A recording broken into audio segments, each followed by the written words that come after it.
My name is Roxana Lucero. I will be your MC for today. I am the Land Stewardship Manager for Save Mount Diablo, and we'll get you guys started. So first, we're going to have some kind words from our friend Sean Burke, our Land Programs Director here at Save Mount Diablo. Everyone give a warm welcome to Sean.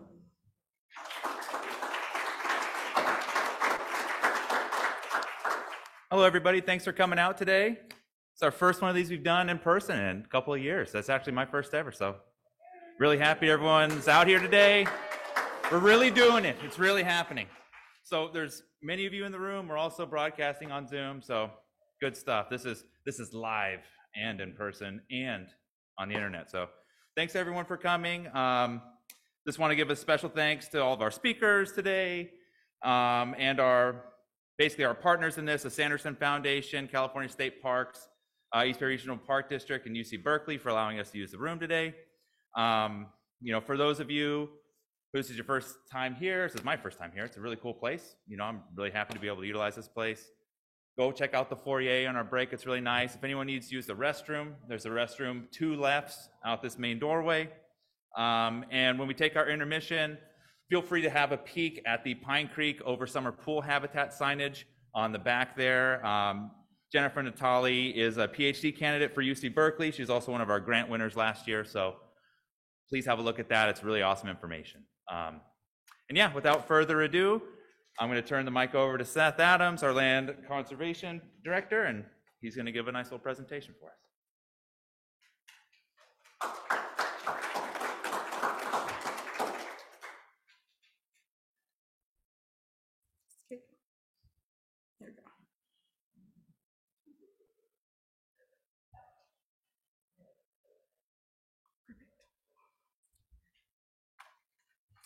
Hey everybody, my name is Seth Adams. I'm the Land Conservation Director for Save Mount Diablo, and I was the first staff person back in 1988, and I knew Mary Bowerman personally. So this is one of my favorite events of the Save Mount Diablo year. I'm just going to tell you a few things that Save Mount Diablo has been up to in the last year, and I hope that you all recognize that we're a positive little organization that punches far above our weight.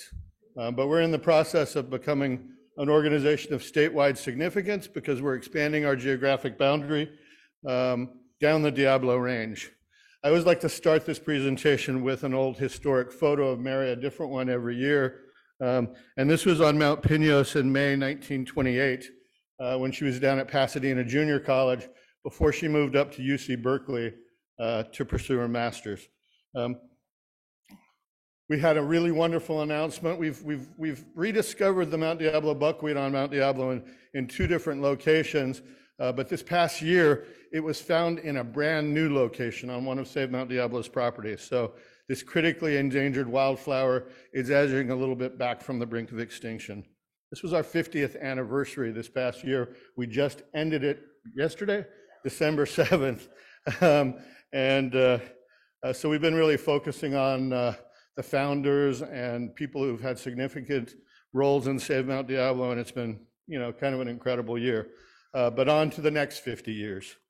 At the beginning of the year, we acquired a conservation easement on the Concord Mount Diablo Trail Ride Association property in what we call the missing mile of Mount Diablo on the side of North Peak. We've done 4 projects in that area because just a few weeks ago, we acquired an option on the Crane Pond property as well, in that same missing mile area. It's one of the largest ponds on the north side of Mount Diablo and really important for wildlife. For about 6 years, we've been doing installment payments on the North Peak Ranch property in that same missing mile area. And I'll tell you that and we're about to make the next one. I'll tell you that right now we are working on 4 or 5 different acquisition projects in one way or another. And one of the most significant is the Finley Road Ranch, 768 acres at the mouth of Riggs Canyon.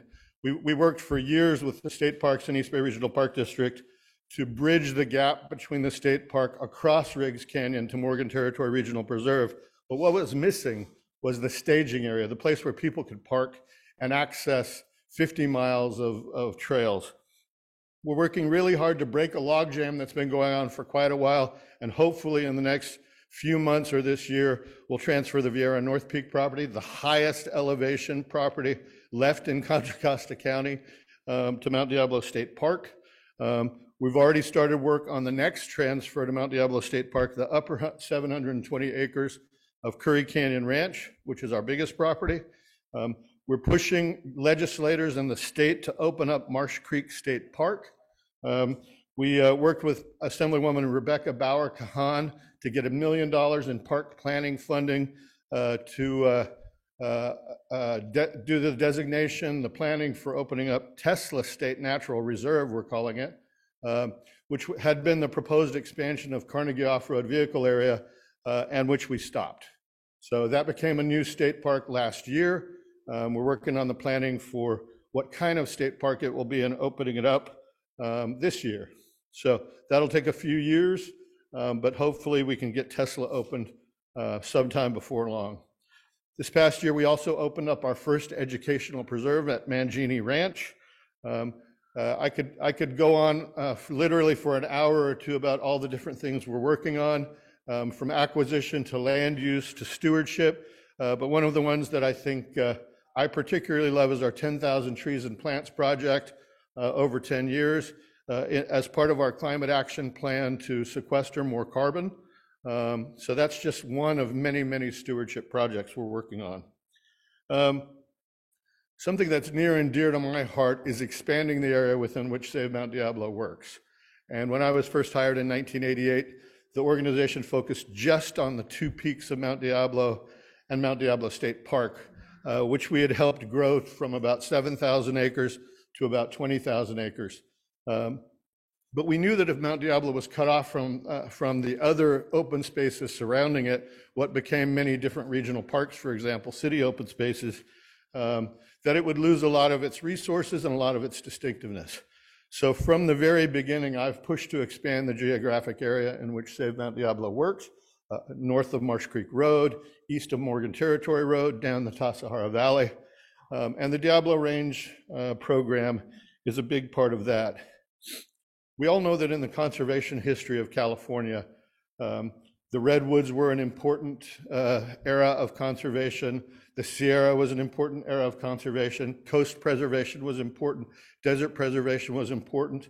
And for years I was telling people, as I was pushing that we should connect south to Henrico, that the Intercoast Ranges were the missing piece of the California conservation story, especially because a lot of them were in private hands. For example, the Diablo Range had a 100-mile private cattle ranch stretching from the Delta down towards Fresno, the Miller Ranch. And in his last year in office, President Obama proved me correct by designating the Berryessa Snow Mountain National Monument on the west side of the Sacramento Valley. That leaves the Diablo Range. And a few years ago, Save Mount Diablo tripled the area in which we were doing our work, our geographic area, to include southeastern Alameda County and southwestern San Joaquin County. We started popularizing the entire 12-county Diablo Range. We did a supplement in Bay Nature magazine. This is the first map ever published of the public lands of the Diablo Range. And unlike the area north of Highway 580 around Mount Diablo, where we've protected 75% of what we think is important, in the entire Diablo Range, only 24% has been protected. And unlike a lot of other areas, there are some significant federal lands there that can be brought to a higher level of protection, but it's nothing like the Sierra or other places where national forest lands, BLM lands, et cetera, are the predominant land use. Most of this land is private. It's an incredibly intact area. There are just 2 freeways that cross it at Altamont Pass and Pacheco Pass. And if you actually looked at the Diablo Range at night, you would see that it has fewer lights than the Sierra does. The Diablo Range is arid, it's geographically isolated, it's rugged, and it's intact. That also means that with incredible mineral resources, it has an incredibly high biodiversity. So as I said, we expanded the area we worked in into the northern 3 counties of 12, stretching across 200 miles from Contra Costa to Kern County. At the beginning of this year, we took the next step. We quadrupled again the area in which we were working by adding 4 counties down through Stanislaus, Merced, Santa Clara, and to include San Benito County. And we're doing this in 3 layers. Our acquisition area where we'll actually spend money is in the northern 3 counties from Corral Hollow north. The area in which we'll consider accepting property rights, conservation easements, et cetera, is down to the Alameda-Santa Clara County line. And the area in which we'll do advocacy, where we'll respond to land use projects, goes all the way down to include 7 counties. In the next year or 2, don't be surprised if we propose, for the purposes of advocacy, adding the remaining 5 counties. There's a lot of land use stuff going on, and advocacy is where we get the biggest bang for our buck. We've preserved tens of thousands of acres through advocacy. So we had a big victory when we beat CINO twice in Pittsburgh to stop the Faria project, which would be on the ridge between Pittsburgh and Concord, overlooking the new Thurgood Marshall Regional Park. And we're very active in the proposed reuse of the Concord Naval Weapons Station. We got involved in Del Prado Canyon even before we expanded to include Stanislaus County. It's a proposed reservoir above the town of Patterson for basically growing more almond trees, and it would drown the bottom 3 miles of Del Prado Canyon. We first heard about it at this event a few years ago when one of our researchers said, "Hey, do you guys know about this proposal in Del Prado Canyon? I'm doing my stonefly research in Del Prado Creek, and you should pay attention." We got involved. We provided some funding for legal challenges, and a month ago, we won the first legal challenge, and the EIR on that property was invalidated, and the project is back at the drawing board. We're doing a similar thing at the proposed Pacheco Dam expansion next to Henry Coe in Pacheco Pass. Something that I'm sorry to say we didn't win in the election a few weeks ago was Measure Q in San Benito County, which would have been a growth management initiative affecting 800,000 acres. San Benito is a special opportunity for us because the entire county, which is bigger than the East Bay, has just 66,000 people. So we can make a lot of conservation gains there for a small amount of money. You know that after the SCU fires in August 2020, we started paying attention to the fire footprint area with our bio-blitzes and science and things like that in a significant way. Joan Hamilton is here. She's also doing our Diablo Range Revealed program, in which we're examining the fire and basically exploring the Diablo Range and exposing it to more people. Last year, a California condor showed up for the first time in 100 years in the Mount Diablo area, Morgan Territory, and Round Valley. And this past June, another one showed up. We did a video about the condor reintroduction program at Pinnacles, which I'm really proud of. Joan Hamilton also did that. And we're about to unveil a video about our increasing collaboration with the Santa Clara Valley Open Space Authority. And they're really incredible work in Coyote Valley and Coyote Ridge to connect the Santa Cruz Mountains and the Diablo Range. You can see that sort of connection here. This would be an area of wildlife habitat of over 4 million acres. Thank you.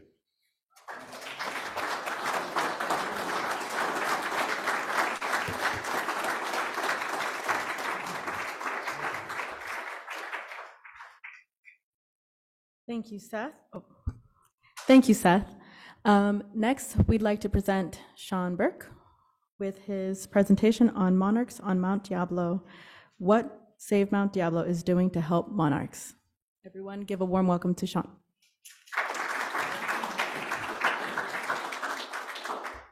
All right, so today I'm going to tell a little story about monarchs, milkweeds, and Mount Diablo, and what Save Mount Diablo has been doing with monarchs in the area for the last couple of years. When I was a park ranger at the East Bay Regional Park District, I was lucky enough to work at Point Pinole and was able to monitor some of the overwintering sites that they had there of monarch butterflies. And as we all know, over the years, the populations have almost disappeared in the Bay Area.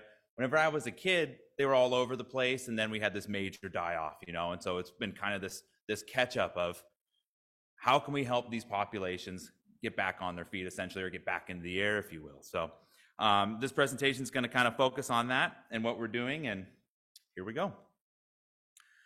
So in 2020, I started working for Save Mount Diablo, and I right away got involved in this group called the East Bay Monarch Work Group.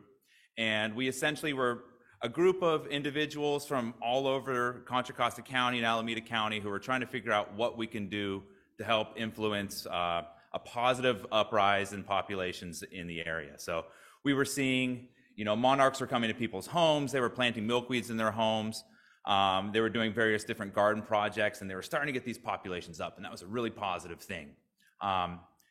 Later on that year, we didn't count any monarchs in any of our overwintering sites. So that was kind of a big shocker because we were seeing some populations come through the Bay Area, but we suddenly were stuffed. So what we started doing at Save Mount Diablo was going around to all of our properties and all around Mount Diablo and GPS mapping all the individual fascicularis that we could find. And this was the first year of our project. We were looking specifically for narrowleaf milkweed, and we weren't seeing any monarchs. And I'd worked on the mountain previously as a park ranger and wasn't seeing any. So it was one of these things where it's like, there's a big piece of land here. Stu Weiss is saying that this is a big issue. Those of you who might not know, Stu Weiss is a butterfly expert. He spoke last year at our colloquium, but he was kind of pinpointing Mount Diablo as being this kind of key habitat corridor for monarchs. And so we started really digging in and wondering, why is it that we're not seeing them?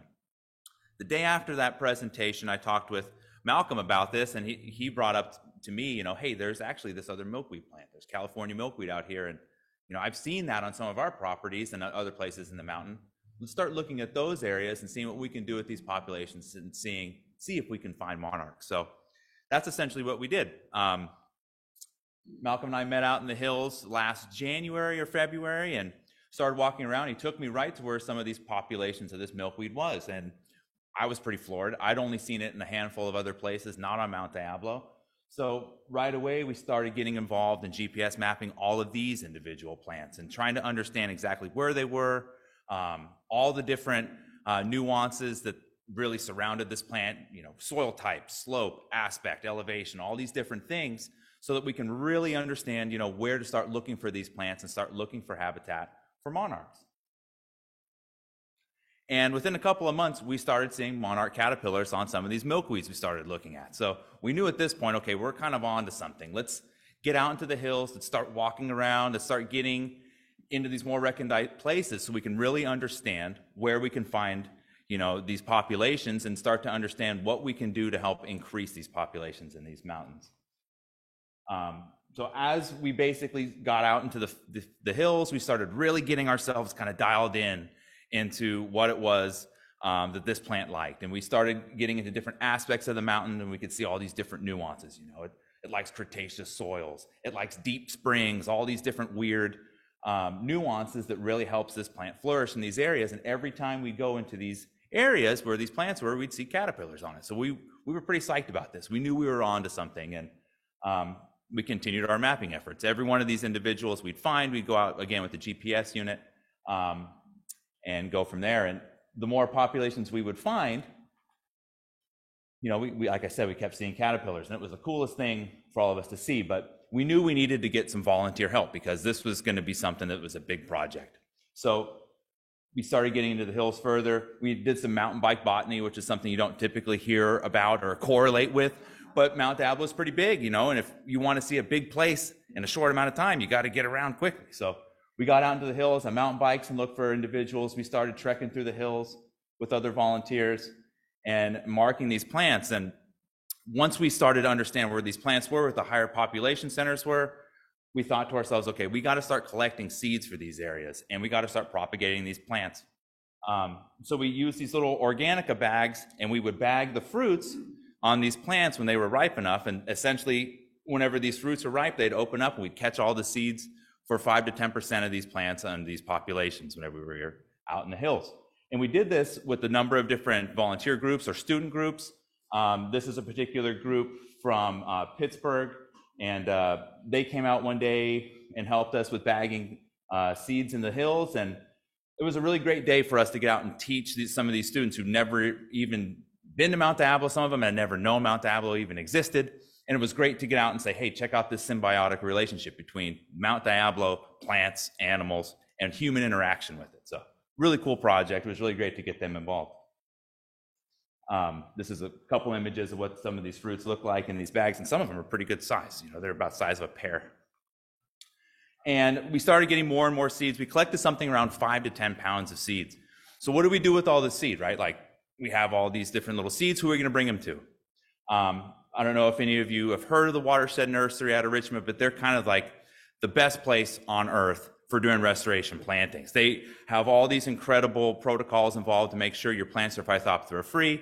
We wanted to be as responsible as we could, and we were planting things into the hills so that we weren't introducing pathogens into our restoration sites. That kind of becomes counterintuitive at a certain point. So we talked with Diana Brenner at Watershed Nursery and got things rolling with her and brought her a bunch of seeds, and she started, you know, raising plants for us. And it was a really awesome project at that beginning. You know, we started off, okay, let's do 300 plants to start, you know, and we had like 110% rate of success because some of these little vials had multiple seeds and every one of them germinated. So we're like, okay, we got good seed, which is good. So we collected from, you know, plants that have great genes, which is an awesome thing, and put them into these little vials and had great success. All these plants germinated. And one of the awesome things was within moments, we started seeing caterpillars on these plants.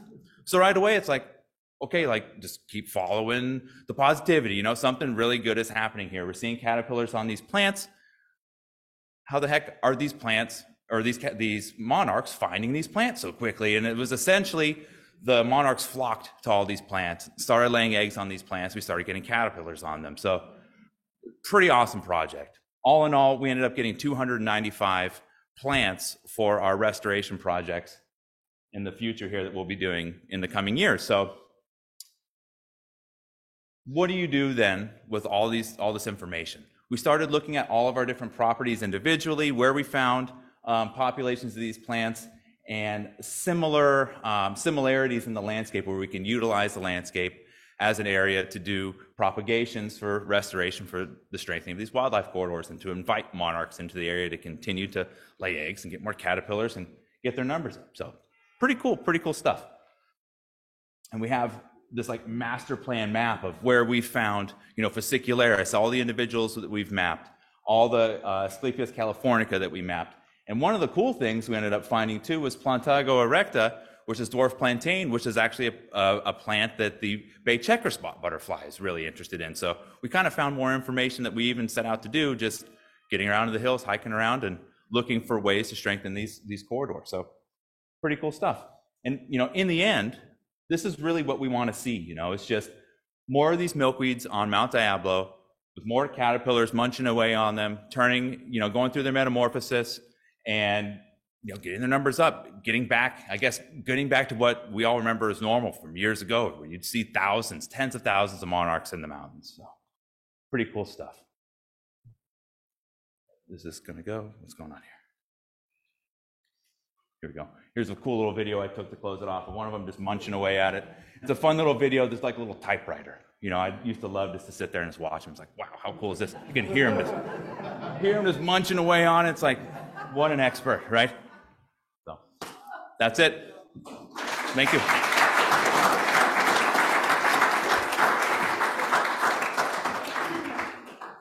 Any questions? Okay, let's start. We'll start with Shirley. So we have sites all over our properties and some of our neighboring properties that we've kind of found as ideal replicants to where we collected these seeds from. So the idea is we're going to try to strengthen some of these populations and or replicate them. So we've cruised around the majority of the mountain and we've talked to some of our neighbors who have the plants already or have ideal habitat. And so that's what we're going to kind of do, is just build off of what we've already seen. You behind. Yeah. Do you know where they're overwintering? They typically overwinter along the coast. So yeah, right now I'm not totally sure on that. So hopefully they're going back to Point Pinolda. They've done a lot of efforts there to utilize that as one of their, you know, main historical places for overwintering. Very impressive story. Sean, couple questions. Yeah. Your grasslands, you utilize the pines, grasslands, roads, and roads, you have problems with the other roads, being in the plant, all the hundreds. in our neighbors, which are going much more than what we sometimes estimates and what we. Right.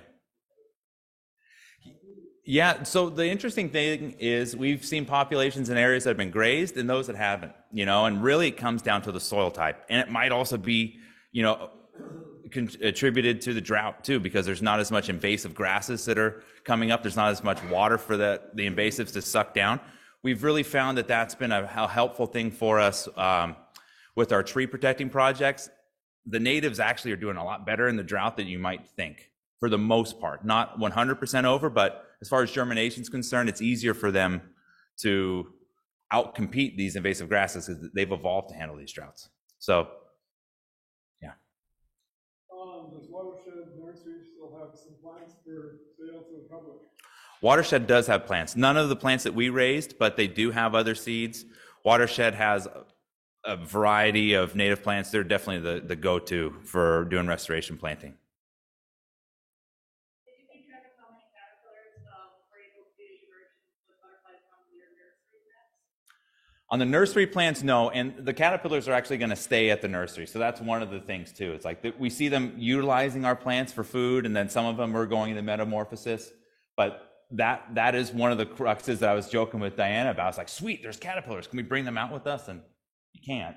But the cool thing is that they're utilizing that for forage, and they're laying eggs in certain places. They're metamorphosizing in certain places in the nursery. So that's like, we're building habitat, not even really trying to. So it's pretty cool. Did I miss the information about why the milkweed disappeared? Well, the milkweed has kind of always been there, but the monarchs haven't been going to it as often, or they haven't had the populations to go to it.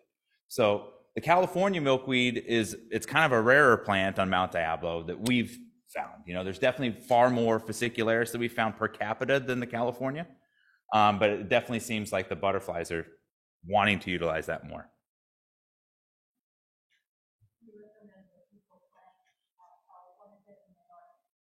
You could. It's kind of tough. So it's really specific to what it likes. It really likes steep slopes. It likes heavy shaly soils. It likes elevations between 1,000 and 2,000 feet, we found, So it's really, really specific.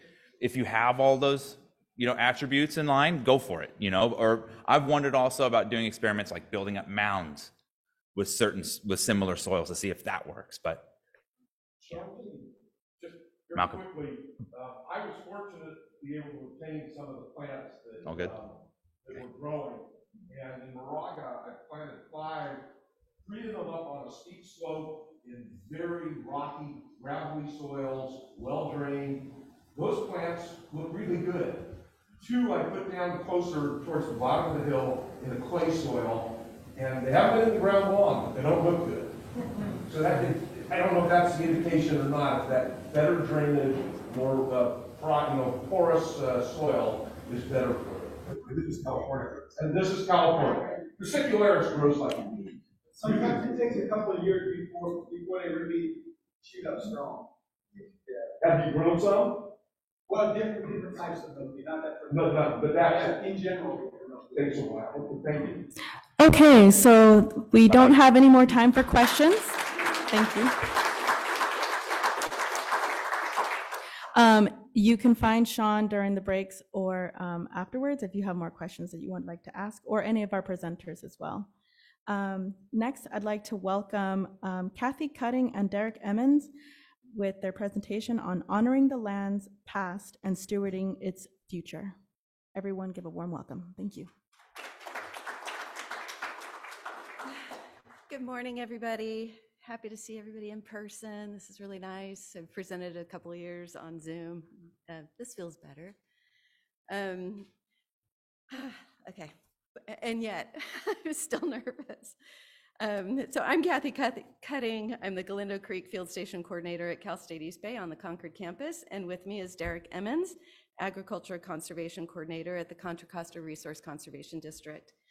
I want to thank Save Mount Diablo and the Mary Bowerman Science and Research Program Committee for inviting us to talk about honoring the land, its past, and looking to the future in how we created this agricultural garden on the campus on Cal State East Bay.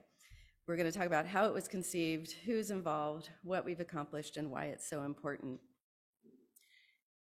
How we got here. So as the Galindo Creek Field Station Coordinator operating on a zero budget, I've always had to be on the lookout for ways to get things done using the resource I have available to me, which is the 384 acres on the Cal State campus in Concord, out there nestled in the foothills of the mountain.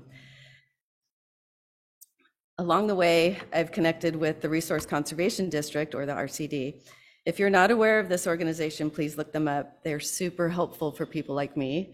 Help coordinate getting some workers, volunteers, money, grants, all that stuff has been really helpful to get things done and utilize this resource of the land. What I like to remind people about coming out to work on our campus is that it's a public space. Any project that gets done there can be visited, right? So the youth that I have come out, the adults that come out, everybody that gets to work out there gets to come back and look at the work and follow it up. And it should be there. We hope the school is around for a long time. You know, it should be there for generations, the work that's been done. So an example of that is the Climate Club from Heritage High School in Brentwood.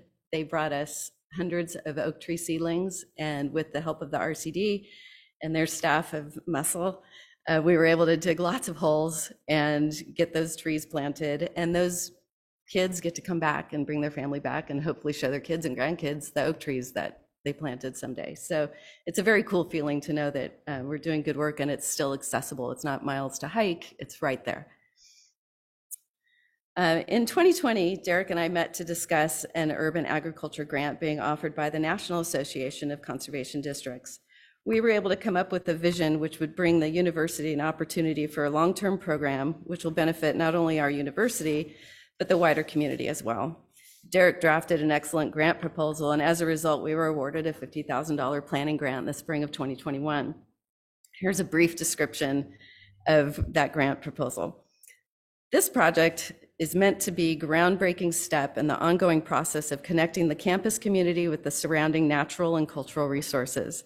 This garden and its services will provide a means of supporting a holistic perspective on self, community, earth care amongst current and future essential workers, whose personal well-being will sustain a diversity of human and biological communities. So in other words, we're learning how to honor the land through digging deep, literally pun intended with the garden. We're going to dig deep to do the good work, to understand why we're doing this. So I want to be able to have Derek describe, oh, sorry, skipped ahead. I have one more paragraph.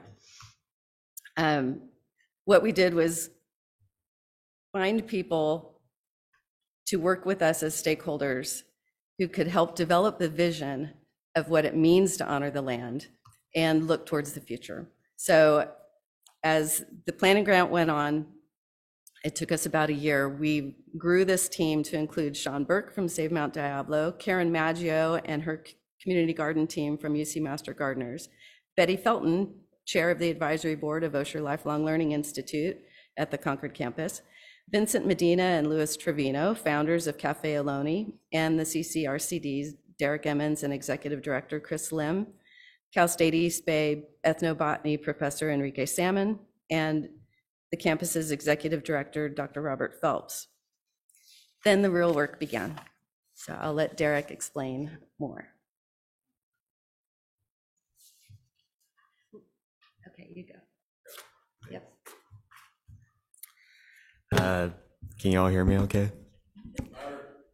Sorry, I'm a little soft-spoken.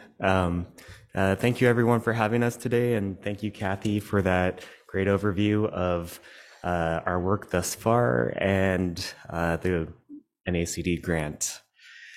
Over the next 10 minutes, I'll expand upon the underlying intentions and broad vision for this project, the processes of relationship building across a diverse range of partners.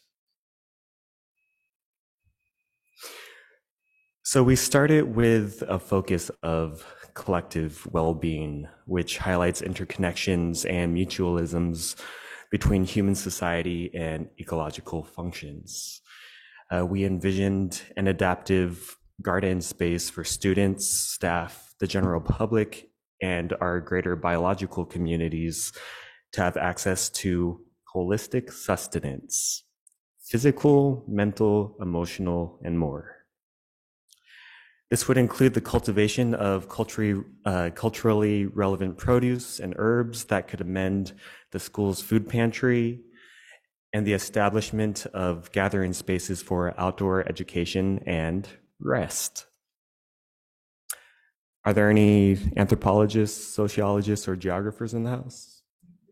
Yeah, okay. Well, as a relatively crunchy geographer, culture, identity, conflict management, and sense of belonging to place has underlined both my education and career in community-engaged environmental work. But it was after returning from living and working in rural Nepal that I came to better understand the traumas within our own landscape here in the Bay Area and states at large. From our severed riparian corridors and floodplains to our social isolations from one another. With the plantings and wildlife monitoring that Kathy had been conducting around the field station, we felt that there were additional opportunities to increase community presence in ways that restored the diversity and abundance of life while improving individual quality of life. So working with a range of producers in the East Bay, it's evident that urban farms and gardens have been an entry or re-entry point for many folks, especially folks of color, to access land and community commons. Considering the high percentage of CSU East Bay students who are BIPOC and or historically underserved, we thought a garden could be a good chance to better serve and activate the population within this urban-rural interface. Have you all heard the term eco-cultural restoration before? No? Well, eco-cultural restoration. The term is referring to a process in which we are engaging in restorative land management while reinvigorating our cultural traditions, principles, and spiritual emotional ties to place. It's the adaptive cultivation of whole relationships with the land and ourselves on multiple scales. Our hope for when people engage with this garden is that they may explore this for themselves and their own heritage. Eco-cultural restoration may look different across a diversity of individuals and communities, and I want to recognize that folks have been well engaged in this work throughout the Greater Bay Area for decades, from the Cultural Conservancy to the Urban Adama here in Berkeley. Having been vaguely familiar with East Bay Ohlone and Bay Miwok cosmology surrounding Tushtak, Wolwonja, or Mount Diablo as the point of creation, the CSU East Bay Concord campus, occupying prime real estate in the face of sacredness, felt like a good opportunity to explore possibilities around land access, justice, and pivot points. Stanford professor Dr. Sybil Diver describes pivot points as ways in which Indigenous nations, communities can gain footholds for balancing power relations and build capacity within otherwise oppressive systems. The CCRCD as an organization had wanted to cultivate working relationships with our local tribes, and approaching folks with something in hand seemed like a good start. My personal feeling is that this is good practice for engaging any number of folks from historically underserved communities who already carry so much on their shoulders. For example, when writing this grant, we budgeted for consultants in which Indigenous partners would be compensated for their time, expertise, and travel during meetings and site visits. After a 6-month process of reaching out to multiple East Bay tribal representatives, we were able to develop a more integrated vision in partnership with East Bay and Rumsen Ohlone leaders Vincent Medina and Luis Trevino. Over time, a handful of cousins, elders, and others joined in the meetings, discussing family histories of resilience, long-term vision, and how they could contribute to the cultivation of this space.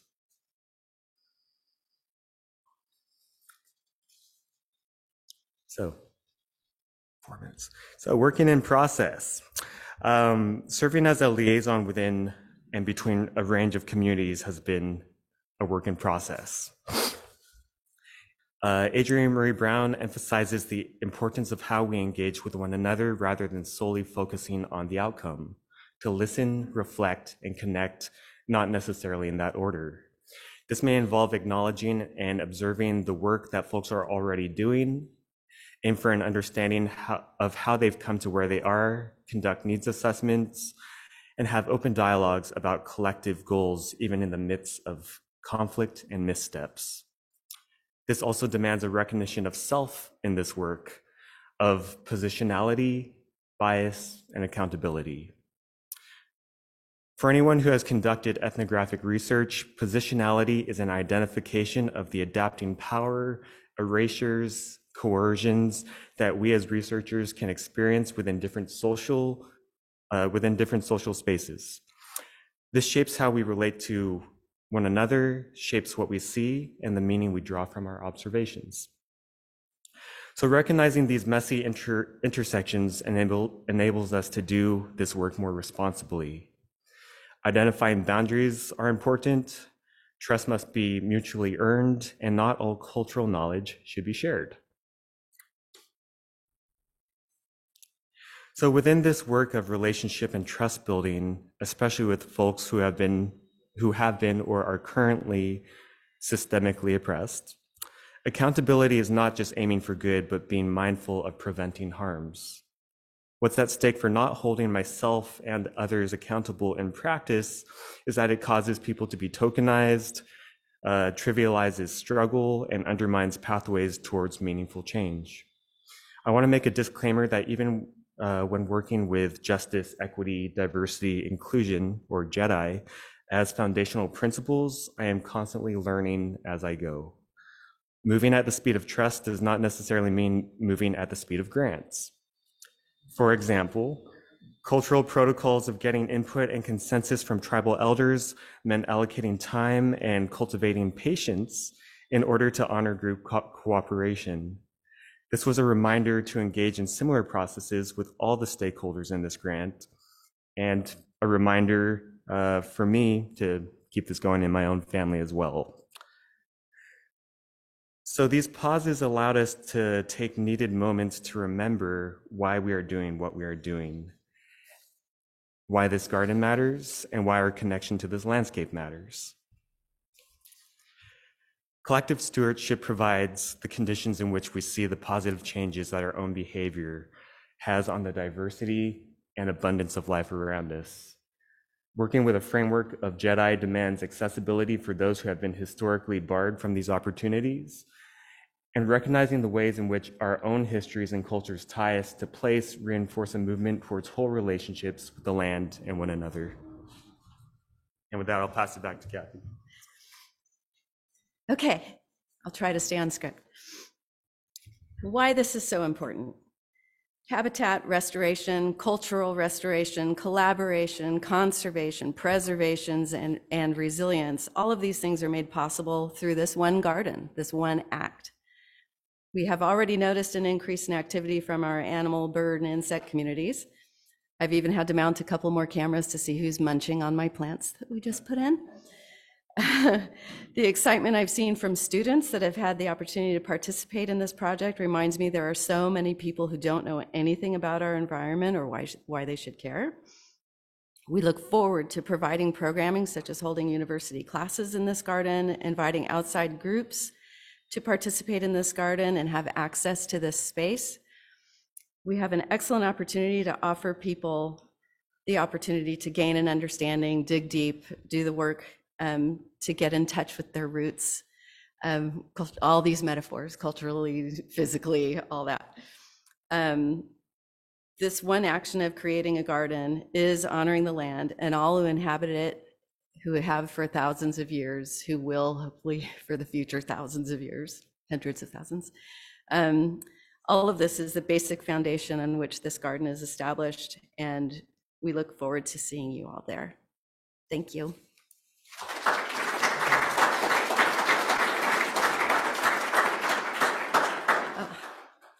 More pictures. Sorry, there's tons of pictures when a project starts and finishes, you know. So just want to make sure to share a couple of pictures of our group effort, all the tools, all the peeps. Our contact information is on there. Alrighty, thank you. Also, if you all have any questions or comments, we will receive those now. Hi. Sorry, the garden itself is about 12,000 square feet right now. So it is, I have grand plans to take over all 384 acres. But at the moment, we're starting here and with great plans to expand. Oh, thank you. 1, 2, 3. Can you go into a little more detail about what the MENA representative of the Olympics involved with the garden? Yes, so our tribal members that we've contacted are the founders of the Ohlone Cafe over here on the Berkeley campus. They met with us and guided us quite a bit on helping, for me personally, helping me settle down and stay focused on, you know, what the goal is here. They also provided a plant list, which was really essential. It was from them based on what they're hoping to see us be able to provide for resources. So both food, medicinal, resource, you know, materials for ceremonial purposes. But it's all plants specific to that site, right? So we're not importing plants. It's site-specific native plants that they can utilize. So that's pretty exciting. I would also add that part of this project is that this is what Vincent might describe as one of many touchstones within the Bay Area, which are perhaps home bases, safe spaces, accessible spaces for the tribal communities to access. Right. Yes. My question was, what are some specifically some of the plants growing here? The question was, what are some of the plants that we are planting? Did I get that right? Yeah. It's your basic plants that I think most of us know. So right now we've planted some grasses, some lupin, some redbud trees, you know, Cercis occidentalis, right? Or Californica, right? The gray pine, and you know, just there's so many plants on the list. So it's not, I want to say I'm experiencing, it's not anything exotic, right? It is the plants you see when you hike the mountain. So, you know, and that's, I think what drives the point home is this is not mysterious. This is stuff we're used to seeing all the time, but identifying it for what it is what is eye-opening, right? Is to recognize the purpose that it served for the indigenous people, and the value that they place on it, you know, is other than just walking by and seeing a shrub. So it's pretty cool. I think we had 3 and then 4. Okay, over here.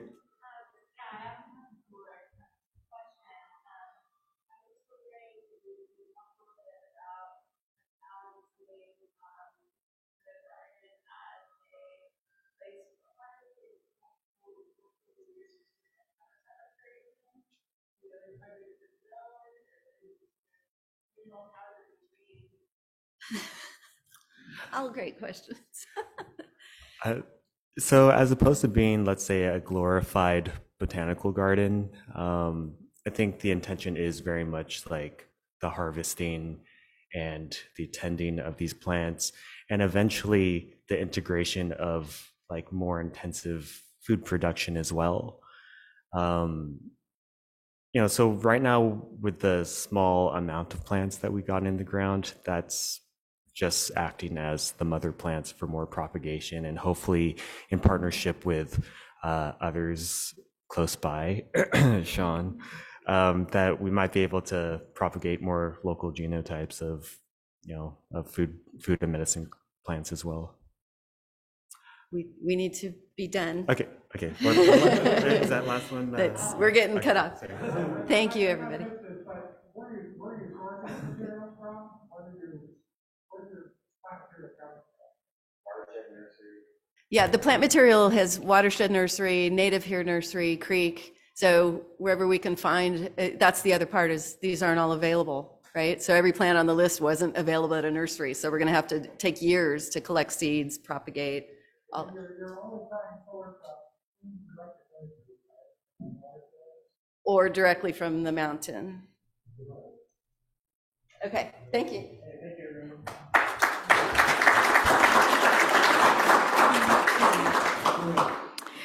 Thank you. So we are going to hear next from our lovely Doug Bell on his presentation, Nature Check, an ecological health assessment of wildlife on East Bay lands. Please welcome Doug Bell.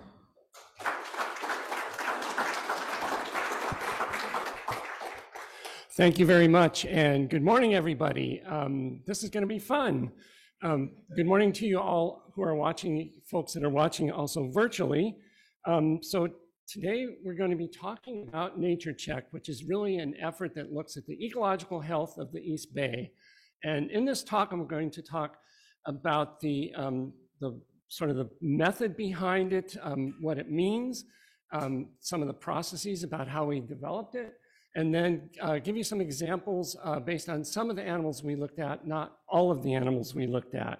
And I'd just like you to notice that my name is up here, Doug Bell, and behind it is an et al, because there are et alia many, many more people who contributed to this effort, not just people, but also organizations. And so I will dive into that next as to the partnerships that we developed. I work for the East Bay Regional Park District. We've also partnered with several other agencies and land management agencies and stewardship departments in California State Parks, Contra Costa Water District, East Bay Mud, the San Francisco Public Utilities District, San Francisco PUC, there we go, SF Water, as well as the East Bay Regional Park District. This is a substantial amount of property that is managed by these 5 agencies, upwards of 225,000 acres in the largely 2-county region with a little bit of Santa Clara County thrown in. So it's really a substantial amount of land. This effort was ongoing. It started before the pandemic and involved a lot of different experts as well as agency personnel. And we tried to formulate what kind of animal groups did we want to look at to measure the ecological health of the area? How well can they indicate the types of habitats and how well the habitats are doing? So it really was a collaborative and iterative process that involved just a whole series of experts, fisheries groups, mammal groups, amphibian groups, bird, vegetation workshops, and numbers of experts, both internally within our own department, as well as within the other agencies, as well as external experts from the community. This process is really kind of modeled after the 1TAM ecological assessment. You might be familiar with that.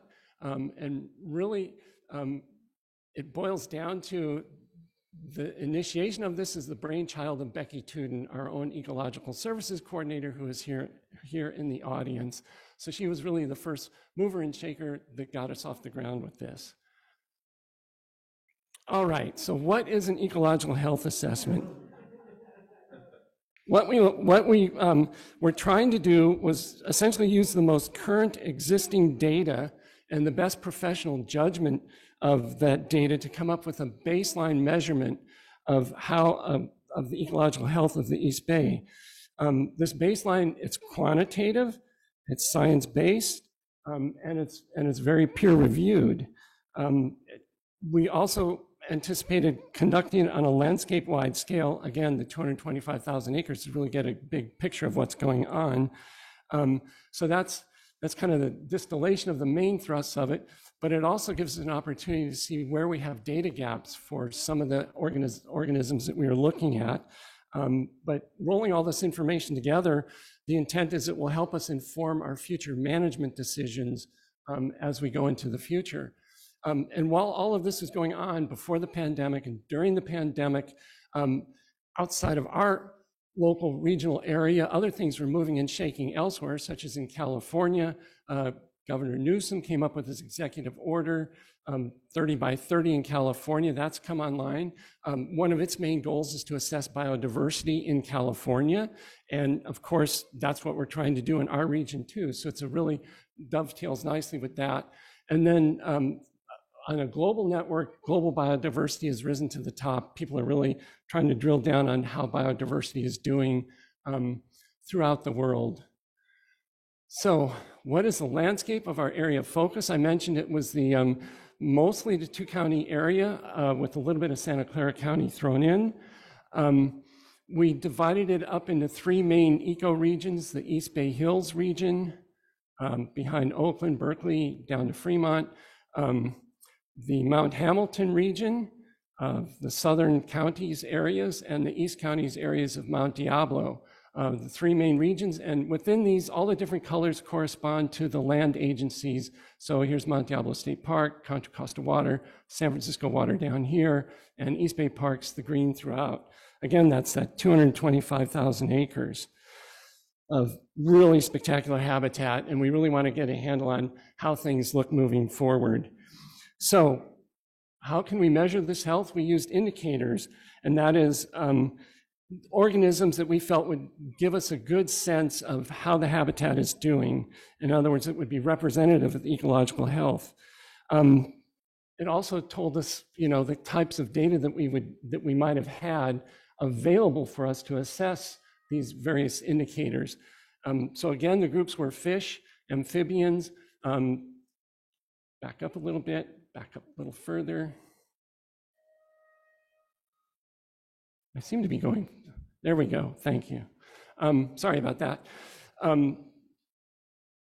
So anyway, fish, amphibians, a series of birds, as well as mammals, mesocarnivores, ground squirrels, bats, pumas, and I don't have time to go into all of them, so I'll just be talking about a subset of these indicators. Coming up with a way to actually assess everything based on the data took some time to sort of develop the easiest way to condense this information down. So basically, to explain the results, we looked at how an organism was changing over time. So in other words, its trend, whether it's improving, unchanging, declining, or it's unknown. The condition of that organism, that's the condition of the indicator that we wanted to develop. So is it in good condition, caution, reason for significant concern, or do we not simply know what its condition is based on the data that we have? And then how much confidence do we have in the data? Are the data robust? If it's high confidence, we use a solid circle. If it's moderate, it's dashed. If it's low, there's no line. So you can sum up all of these for a given organism or a group of organisms into, as an example, condition of caution would be yellow, the trend would be unchanging, it would be a horizontal arrow, and the confidence could be moderate with this dashed line. So with that information, I'll go into some of the groups that we looked at. For amphibians, we looked at amphibian and reptile diversity, and then as individual species, California red-legged frog, and California tiger salamander. And some of the metrics that we used to measure how these animals were doing were presence or absence, say in a given pond environment, whether there's breeding, how they distribute in terms of metapopulations, and if there are invasive species present. For mostly amphibians, but we did throw in western pond turtle. And most of this effort for the amphibians was based on pond habitats. To drill down a little bit more, to hopefully give you a little better sense of how this all fits together, for the California red-legged frog, The metric, of course, is the indicator species, the frog.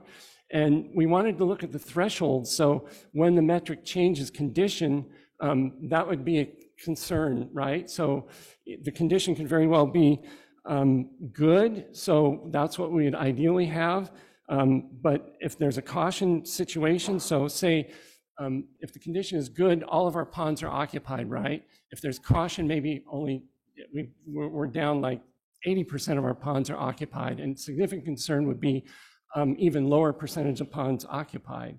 So looking at the red-legged frog for this particular metric's presence, the condition actually is pretty good. It's unchanging, and the confidence is high because we have really good data on this species. And this is sort of illustrated in this picture of the larger 3-region network. What we have here are the distribution of ponds. The 3 agencies, the 5 agencies manage about on the order of 1,500 ponds. In the East Bay Rivers Park District, we have around 500 of those ponds.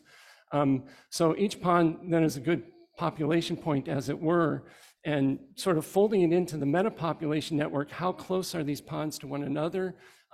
If they're within like 3 kilometers, which is the dispersal distance of a red-legged frog, then we could consider it part of a metapopulation, and that's a really good indicator of, say, one pond system being able to support another pond system should one blink out through drought or other conditions. It also helps us then to focus on areas that could stand to be restored, such as areas that may lack ponds, where we could actually put in ponds that would then allow movement of red-legged frogs, what have you, between those systems, and actually promote gene flow, which of course is a good maintainer of populations. So the overall conditions for the red-legged frog are unchanging. Condition is good, confidence is moderate. Moving on to the tiger salamander, we looked at other parameters such as presence, again in the ponds, and whether California ground squirrel presence were associated with those habitats, because ground squirrels are very important for tiger salamander populations. And again, the same sort of metapopulation network. And for this species, the condition is good, the trend is declining, and the confidence is moderate. Moving on to bird guilds, we looked at presence or absence using eBird, which is of course is a great citizen science system, and looked at locations within the networks, sort of clipped into habitat types. So with bird guilds, we have a riparian bird guild, a grassland bird guild, a chaparral bird guild, and an oak woodland bird guild. And so looking at both presence, absence on the eBird data, as well as abundance, in other words, how the numbers of populations on an individual area are present, we're able to kind of move forward with assessing things. So as one example is the song sparrow. Again, this is eBird data, and it's clipped to riparian habitat because the songbird belongs to the riparian guild. And all of the little circles here represent observations from eBird data. And its presence over the last 10 years has been relatively stable in spite of more effort for observations. But its abundance, in other words, the number of birds per unit area, has been decreasing significantly through time. So again, it's a caution. We have moderate confidence in the data, and it's declining for the song sparrow itself. But folding that up into the entire bird guild, we assess each of these species individually, the 9 species in the riparian bird guild. And if there was, say, one species declining, that's not too great of concern. If there's more, then that would be a definite concern. In this case, only the song sparrow was declining. And then the other species, the other 7 here, some were increasing actually, and others were unchanging. So basically the riparian bird guild is caution, it's unchanging, and we have pretty high confidence in it. Looking at the grassland bird guild, that's a different story because of the 7 species, the Savannah sparrow, horned lark, and grasshopper sparrow were actually declining quite severely. The other species are either remaining unchanged But because of that, the 3 species are declining out of these 7. This is significant concern in terms of its condition. The trend is declining, and the confidence, unfortunately, is a little low. I could speak to that maybe during the question and answer sessions, but it kind of harkens to the fact that recent reports have come out that the grassland birds in California are really going down in numbers, like declining on the order of 60% or so. This certainly is a bellwether that we have to keep an eye out for. Just recently, California Partners in Flight produced the Grassland Bird Conservation Plan, so that will factor in quite importantly as we move forward through all of this. So finishing up with the ground squirrel, ground squirrels are wonderful little creatures. They are part of the, they're so important to the ecosystem. They're ecosystem engineers, right? They're a keystone species. Tiger salamanders rely on their burrows. Everything eats them, golden eagles, rattlesnakes, you name it. Surprisingly, we don't have that much data on them. We have limited data per se. They've been a persecuted species throughout the 2-county region. They've been, poisoned out back in the last century very heavily from many areas, and they've been ignored a lot. So what we're hoping to do is establish more of a presence-absence monitoring system using cameras, as well as INAT, a naturalist project, which is, again, citizen science. That was developed by Tammy Lim, so there's an INAT project that you could look at and actually input your data. So wherever you go in the East Bay, if you see ground squirrels, please input that data. And the metrics, again, abundance, we're looking at sentinel sites too, to actually look at the individual colonies to see how they're doing. And that's kind of a beginning process as well. And kind of summing it all up, our overall status of the ground squirrel, it's kind of unknown.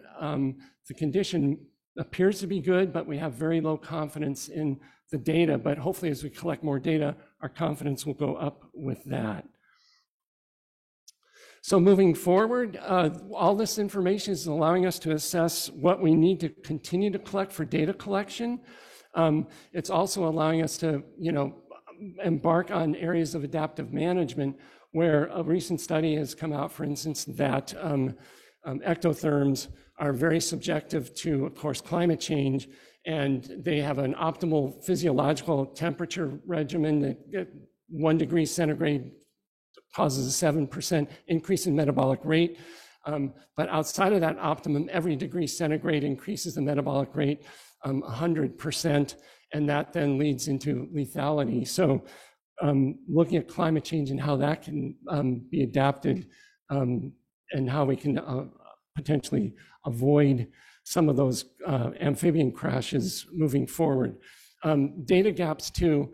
What we didn't cover, you're probably all wondering, the entomologists in the room, was insects. We just did not have the resources at the time to do that, but that will be the next step, is to fold insects like monarchs and gills of various invertebrates into this, as well as vegetation too. That will be another effort moving forward. So with that, I thank you, and be happy to answer any questions you may have, if there's time. Yeah. Okay. Thank you.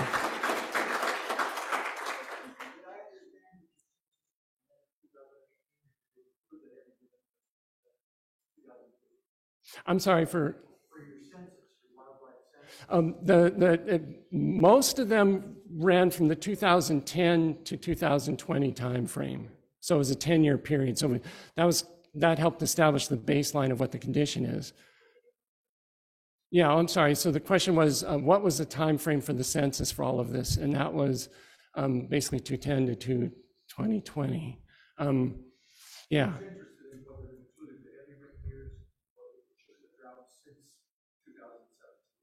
Yeah, no, it definitely included the drought years, the 5-year drought. Now we're in our 4-year drought. Yes.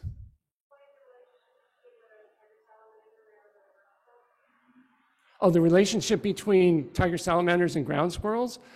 Yeah, I'd be happy to. So ground squirrels create burrow systems, and the California tiger salamander is actually, it's basically a creature of below ground. It spends most of its life within these burrow systems. And it will emerge then to go find a pond or a stream system to then breed in and and you know, lay its eggs and metamorphose into an adult. And then once they become adult, they head back to the burrow system. So they live in this Byzantine, you know, subterranean network of massive, you know, ground squirrel burrows, as well as other fossorial mammal burrows. So it's a very important component to their existence. Yes. So did you see relationships like in this picture we're looking at? Ground squirrel population changes. What happens to the cat population? They fall in the So the question is, have we seen relationships between changes in the ground squirrel population and then, say, for instance, the bobcat population? Well, unfortunately, we don't have a fine enough scale of data to answer that question because our ground squirrel data is rather incomplete for the most part throughout the regions. It's mostly based on presence absence, and it's not that quantitative. And we'd really need the quantitative assessment to then assess the downstream effects on predators. Yes.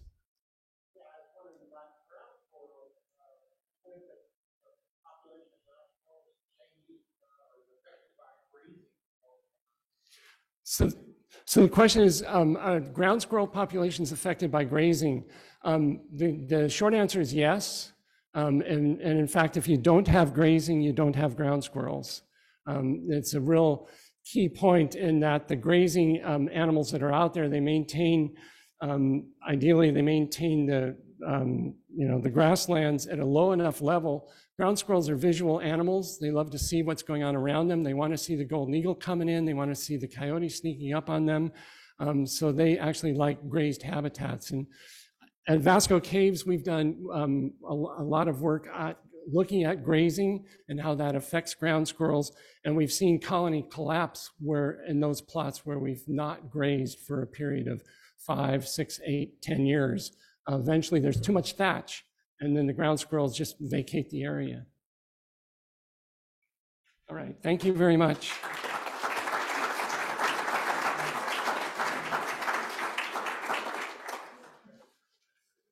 Oh, and by the way, this is the volume of Nature Check that came out of this effort. It's available on our website for download, and it's really great reading, so feel free to go onto our website. We'll get started with our next presentation by the lovely Satoko Mills. And we are going to be hearing about monitoring water quality in the creeks of Contra Costa County. Everyone, please welcome Satoko Mills.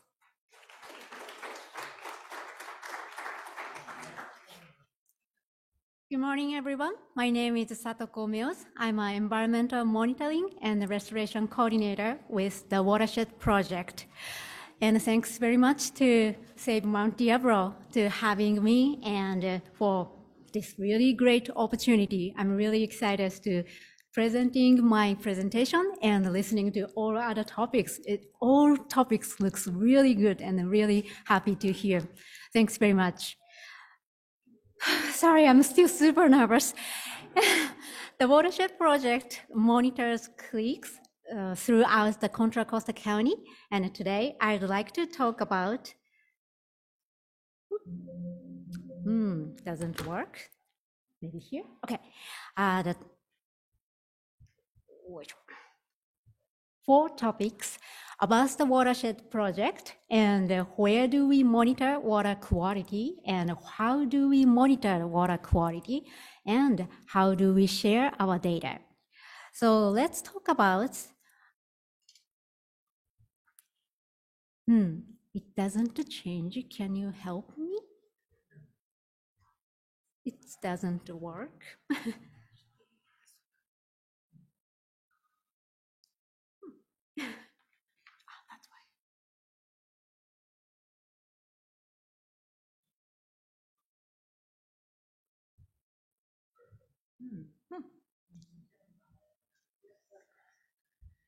Let's retry this. Oh, that's because this is. Did you click this one?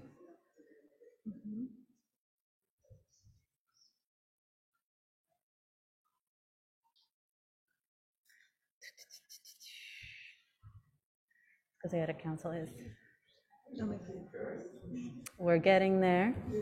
Roxana, do a skit. Do a skit. Okay, there we go. Okay, we're back online. All right, thank you very much. Okay, so let's start about a little bit about the Watershed Project. All right, the Watershed Project is 25 years old nonprofit organization based in Richmond, and we have 4 primary programs. Let's talk about the watershed education. Our education team offers teachers training and in-school programming for K through 12 students, including field trips to go to the local creek, local parks, and our restoration sites as well. And then, And then next is the Greening Urban Watershed Project program. This program, we installed a demonstration greening infrastructure project such as rain garden and bioswale to slow and filter the stormwater just before it reaches to the creeks and the Bay Area. And the third one, capacity building program, we provide the planning and the design leadership to community members. You can find out the second, middle photos on the left. That is a photo we facilitating the workshop with the North Richmond residents to identify the water-related priorities in the community, such as tap water quality or flood and sea level rise protection and what else? And we have, creek trail improvements as well. And the last program is a Healthy Watershed program. So this program goal, the main goal is pollution prevention through the community scientist volunteers. And then our main work is cleanup at the creek, trash assessment, and water quality monitoring. So I work on the water quality monitoring project, including monthly creek monitoring, stormwater bioswale monitoring, and benthic macroinvertebrate survey.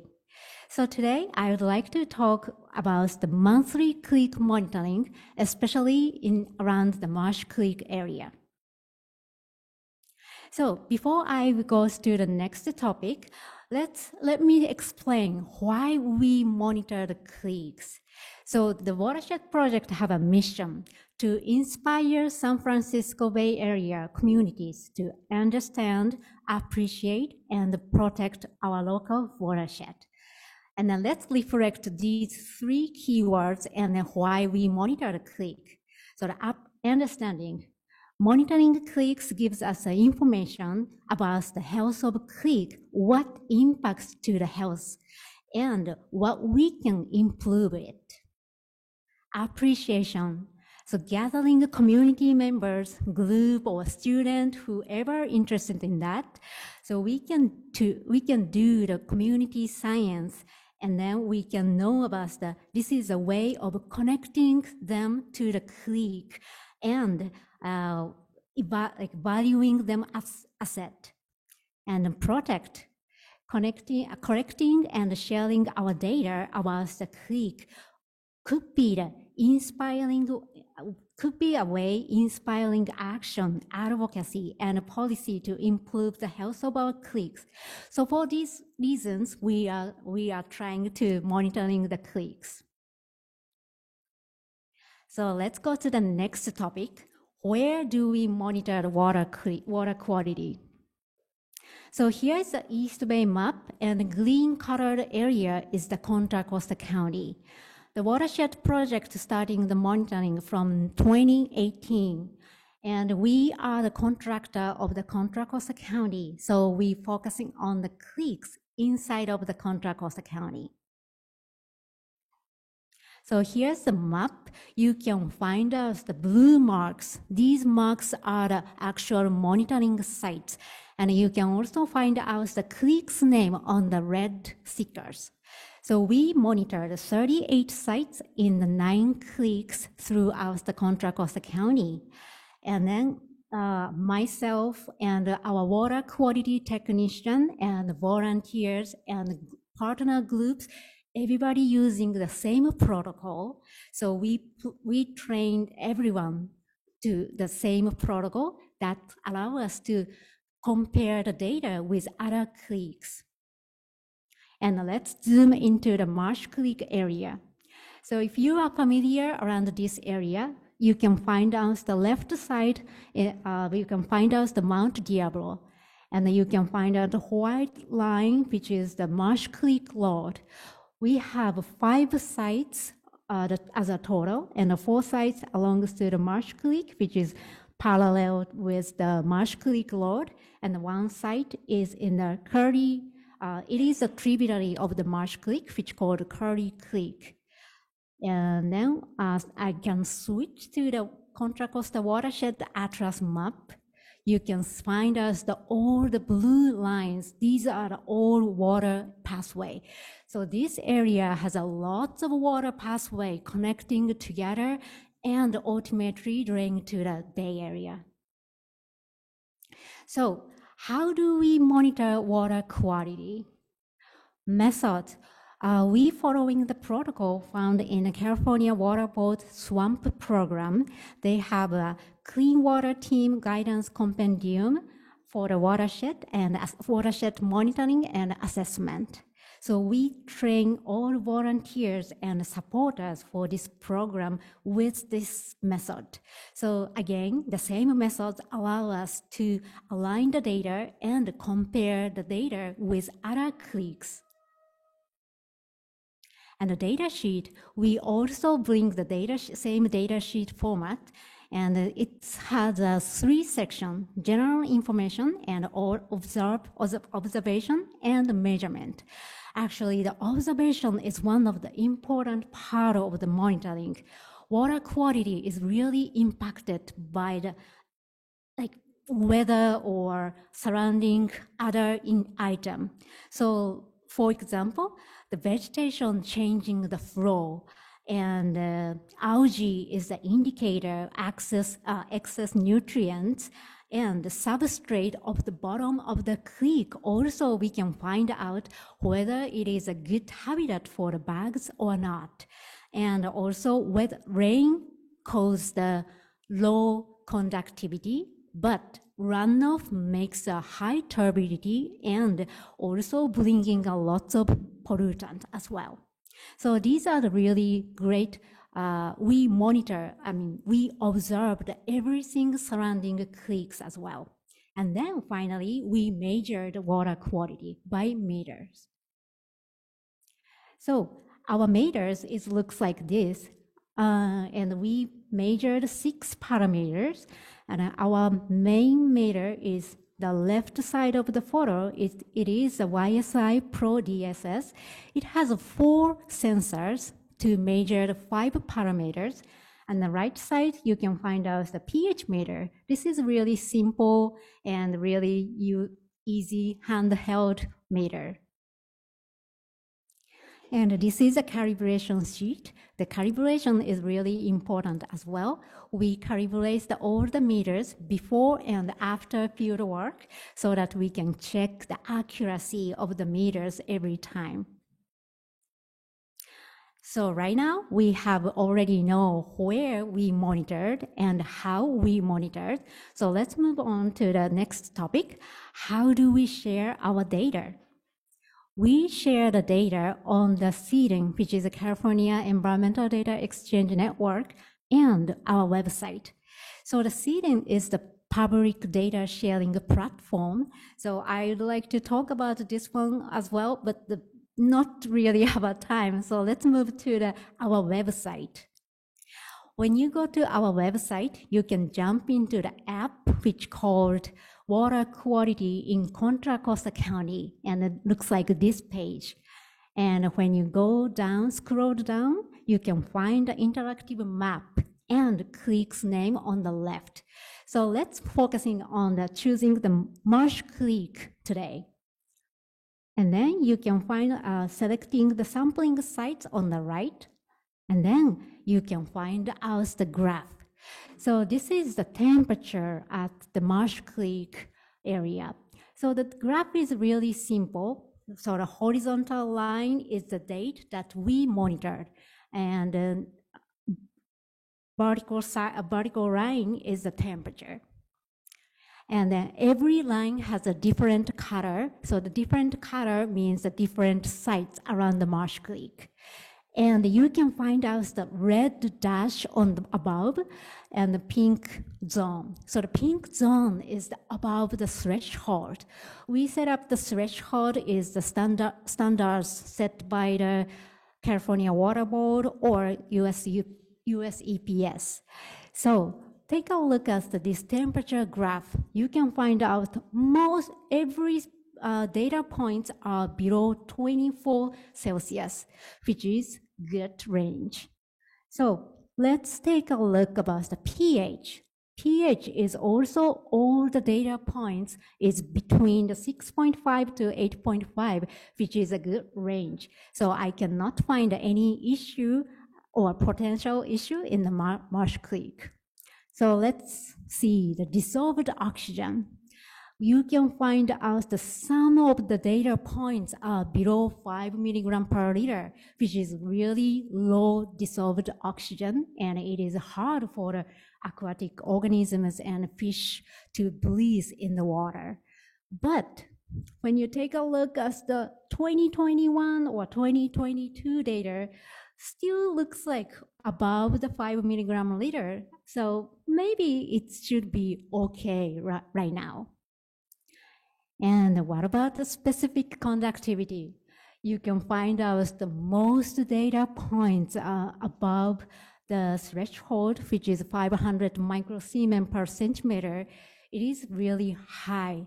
But when I take a look at the other urban creeks result, usually many of the creeks has a 1,000 microsiemens per centimeter. So, but the recent data, you can find out almost 1.5 or 1.2 K. So it's a little high conductivity. So what is the high conductivity means is high concentration of ions in the water.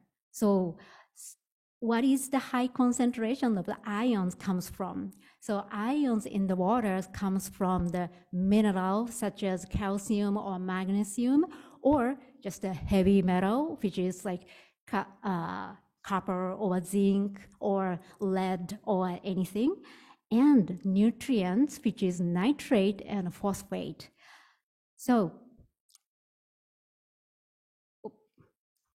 if we want to know what is exact in the water, we needed to send the water to the lab. But unfortunately, this program doesn't cover the laboratory fee, so we didn't examine it yet.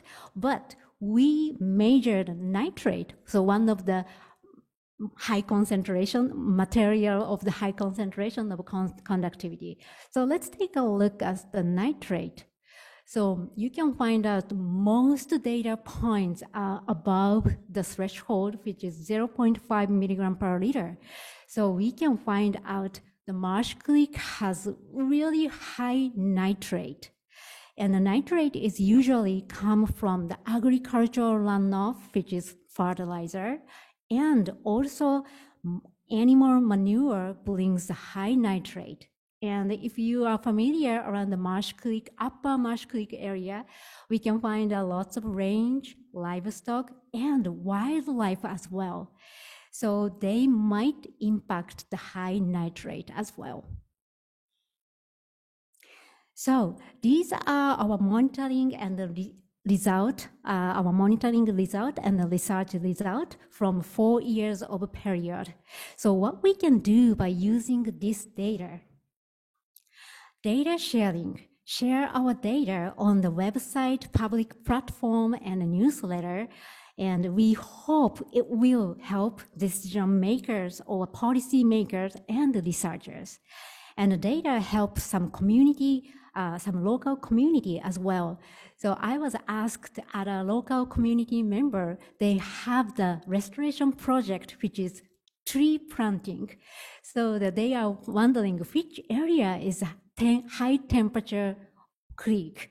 So they want to put the tree to cover the, like canopy can cover the creek and then let the water calm down. So these, our data might be helpful to the community members who has a restoration project as well. And community engagement. We train the community scientists to understand our creek more deeper and host the events to educate communities and give some tips to pollutant prevention. And it is a good chance to go out there to see the creek. Someone doesn't even know where is our creek and what's the name of the creek. Yes, exactly. So it might be a good chance to go outside to see our local creek as well. And then we also support the local school class or field trip or other local agencies events as well.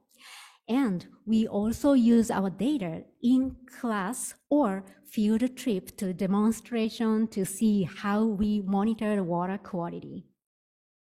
All these activities are connecting to our mission, which is understand, appreciate, and protect as well. So these are, we are hoping we will be able to continue this monitoring program as well. And we also are seeking the volunteers and the funders as well. So here's my water quality monitoring project and the season. So if you are interested in it, please email me or contact me. Or if you are interested in other program, you can of course reach to me and I can find out the right person and connect with them. Thank you very much for listening to my speech.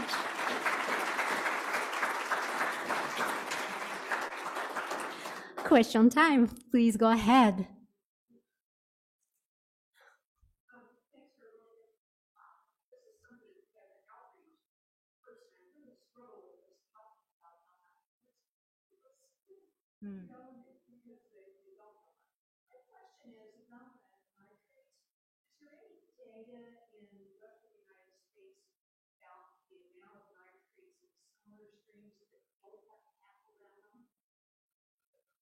Well, you said that, you know, wildlife and grazing animals, and both contribute to high nitrates. Is there any way to dissect out what part of that is wildlife? I mean, I know probably don't have it in individual areas, but is there comparative data anywhere in the field that you can kind of sense what's normal for an ungrazed area? Oh, okay. So her question is the nitrate from the animals, and is that any way to compare with like all the United States, and then how does it affect for the animal nitrates? Yeah, that's a good question. I'm sorry, I actually didn't compare or researching all other areas, but I just guessing that because I found the article that the wildlife manure also affects the high nitrate, but I didn't assess all other places. So I'm not sure about it. I'm so sorry about that. But thanks very much for bringing up. Oh, is it okay? Yeah. Oh, sorry. Yeah, sure. What is the state of your BMI data? What have you done so far for the Oh, BMI data? We provide our BMI data on the season in the past, and then couple of years we didn't provide it. But if you would like to see the BMI data, I can share my report writing. Is that sounds okay? Thank you very much.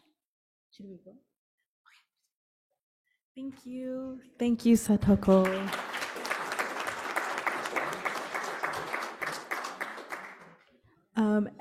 We can also have questions at the very end if we have a little bit more time, or you can see our presenters after the program. So we'll keep on schedule here. And I'd like to welcome Erin Leonard. She will be talking about the California condor recovery at Pinnacles National Park. Everyone, please welcome Erin Leonard.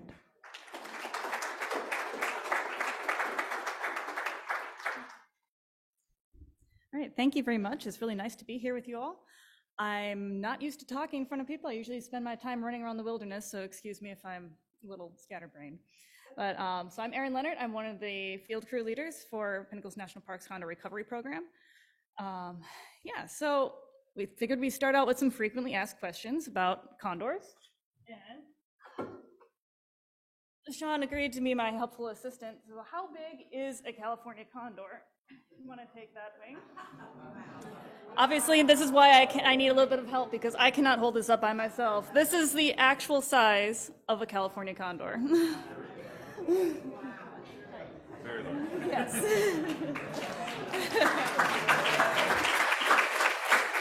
So that's a 9.5-foot wingspan, and they generally weigh between 18 and 25 pounds. So just as a size comparison, you know, we always think of bald eagles and turkey vultures being pretty big, but when you have them side by side, they're actually kind of dinky. We do have both turkey vultures and condors in Pinnacles National Park. So if you come and visit, you probably will see them side by side. So what do condors eat? Anything dead. It would be deer, cattle, whales, even sea lions. That they basically anything dead that they can find. We've even seen them eating ground squirrels, but they don't kill anything for their meat. They exclusively anything that's dead. Another frequently asked question, do condors mate for life? No, no, they definitely do not. They do form pair bonds and are more likely to stay with their partner if they successfully raise a chick to fledge. But they do shuffle partners around a fair bit. January and February is what we like to call the condor soap opera. So we see exactly who's going to end up pairing with whom. Another question, how many young do condors have? So they are very slow reproducers. So they have one chick every other year. So the chicks will stay for their parents for about 6 months after they fledge, if not longer than that. So they're putting in their breeding period. They're going to be doing their pair bonds and usually laying eggs by mid-February. They don't hatch until mid to late April or May. So it's 67 days of incubation. It's a very long period for birds. And then 6 months until the chicks can fly. And then they'll stay with their parents for another maybe year. So it's a very, very huge amount of excuse me, they put in a lot of effort just to raising one single chick. Why are California condors endangered? Okay, there are many factors to this question. Reasons have changed over time. Historic reasons would be that settlers would kill anything that they thought would be a threat to livestock. And that without knowing that condors don't kill their own food, they would even shoot condors for bounties and just like, isn't that picture terrifying, really? Oh my gosh. But they also would poison meat for predators like wolves and bears. People would collect their eggs. And habitat loss, those are all really big factors for the condor's decline. Nowadays, sorry, I'm skipping ahead. Nowadays, the biggest reason is lead poisoning from lead shot. But I'll get into that in a little bit more detail. But so after that massive amount of decline in the 1800s and 1900s, there was a total population of just 22 condors in 1982. And just, you know, that's thanks to all their slow reproductive rates. And they weren't listed as an endangered species until 1967, when the Endangered Species Act was passed. So in 1982, they determined that the remaining condors should be trapped and brought into captivity for breeding. And this was a really controversial decision. Some people thought that if they're extinct in the wild, they're never going to come back. So it was a really big decision to do this, and they hadn't really had a lot of successful captive breeding with birds at this point. So the last wild condor was trapped on Easter Sunday in 1987, and for another 10 years there were no condors in the wild. And so which is a little bit of a timeline. You know, it's listed as endangered in 1967. 1987, the last free condor was captured. So in 1992, there were captive-born condors released to the wild in Southern California. So this is the current release sites. So as of the spring of 2022 in the Northern California in the Redwoods, they now have 8 condors. They're all under 2 years old. Under 3 years old. So they're not a breeding population yet, but Southern California, Bitter Creek National Wildlife Refuge and Vermilion Cliffs is with the Grand Canyon as well. And then you also have one down in Baja in Mexico. And the first nests in the wild were in 2001 and 2006. So currently we have 537 condors in the world, period. 334 of those are in the wild, and in the Central California flock, which includes the Diablo Range, we have 92. 29 of those are managed by Pinnacles National Park. So the number one cause of death for condors now is lead poisoning. So this is an X-ray and a photo of a .22 caliber lead bullet that was found in a condor that died from lead poisoning.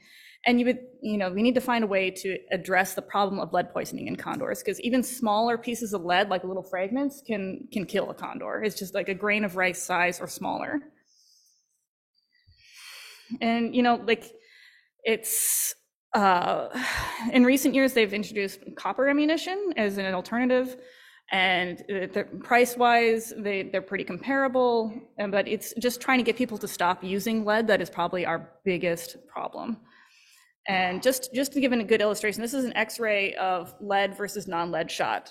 And this is what happens when a bullet strikes. In this case, it's a gelatin medium that acts similar to flesh, like if a hunter was going to shoot something. So you can see the top, the lead bullet just absolutely bursts into fragments. And every single one of those fragments could kill a condor. And you think, oh, well, it's just the wound track. But no, like gut piles and things like that hunters leave in the field if they just take their meat can have all this lead in that. So copper is not as toxic. It's actually an essential part of your diet. So it doesn't actually have any adverse effects that we know of yet to condors. And we've actually found an entire copper bullet in an X-ray of a condor once before, and it had no problem with condor or any signs of copper toxicity. So that was absolutely incredible to find. So what do we do at Pinnacles? Well, one of our big things is radio tracking. Each of the birds has an identification number and a radio tag. So this is sort of acts like you would tune into a radio station. You dial my number, so I can dial, oh, I want to go for number 64 here. I'm going to go to this station, and I will take my antenna and wave it around and see if I can find it in any direction. That's something we do every day just to see where the birds are at, because we want to make sure that they're moving around. We want to make sure that they're doing all right. This is probably one of our most common ways that we track the condors daily. We also do some trapping. So we will be looking, these transmitters only last about 2 years. They are solar powered, but they will die after a period of time. So we need to replace the transmitters. We give them vaccinations, like for West Nile. We also just check their blood levels for lead poisoning as just a way to hopefully stop them from dying of the lead poisoning. It's like, oh, this bird has a ridiculously high level, but doesn't seem to be acting badly, because they don't want to show weakness to each other. But we need to take this bird into the zoo and get some treatment. So just in case you're curious, the wing ID color combo is used to identify individuals. Every bird has its own, what we call the stud book number, which is basically sort of like a serial number, but it's the way that we identify that exact number. So the color denotes which series of 100 the bird is in. So the bird pictured here is number 199. 100s are red. Let's see, purples are 600s, 700s are green, et cetera, et cetera. So the 99 just denotes it's 199. So this one is actually 564 because black is for the 500s. So if you see condors flying around and you notice that it has like, oh, there's a rainbow of colors on all these birds, that's why. So we also will put GPS on the birds. So we don't have GPS on every bird available because these are a rather significant investment and they last for a couple of years as well. And then we have to send them in to be refurbished and et cetera. But GPS shows their location, but we're also more easily to identify movement patterns and behavior indications that could do nesting or feeding event. And we replace and check the transmitters and tags during their, usually biannual health checks where we trap the bird, take blood samples, do physical checks, and then release them back into the wild. So with their GPS, we are able to see some really cool movements. As Seth wrote and said earlier, we had one bird that came all the way up to Mount Diablo last year. And at that point, it was the farthest north a condor had been since the mid-1800s. So a very cool little bit of research that we found. So donations from Save Mount Diablo allowed us to put 12 GPS units on condors, which is just invaluable to us so that we can see where these birds are at and if they're in trouble, if they're doing things we don't want them to do, like circling over landfills, or if they're seeing whether or not they're breeding. It's really just been an amazing addition to our research to be able to have GPS units. So this is an example of a single condor's flight in 1 month. So the first flight path of, this is number 564, she just went exploring, visited all the southern condors, and then came back. But just to give you an idea of how far these birds can travel and why we can't just rely on the radio tags, which have about a 30-mile line of sight for us to find them. Okay, so I mentioned that GPS can help us find potential problem areas. This is with our software that we use with GPS can show that, hey, there's a lot of birds in this one spot. So these circles are where there's like large numbers of birds congregating at the same time. So you might notice the large circle down near the bottom is actually right over the Hollister landfill, which is not something that we wanted to see.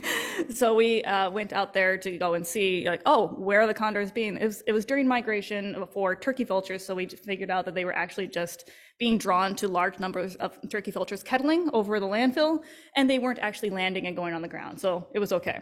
But stuff like that can be a reason why GPS is really important.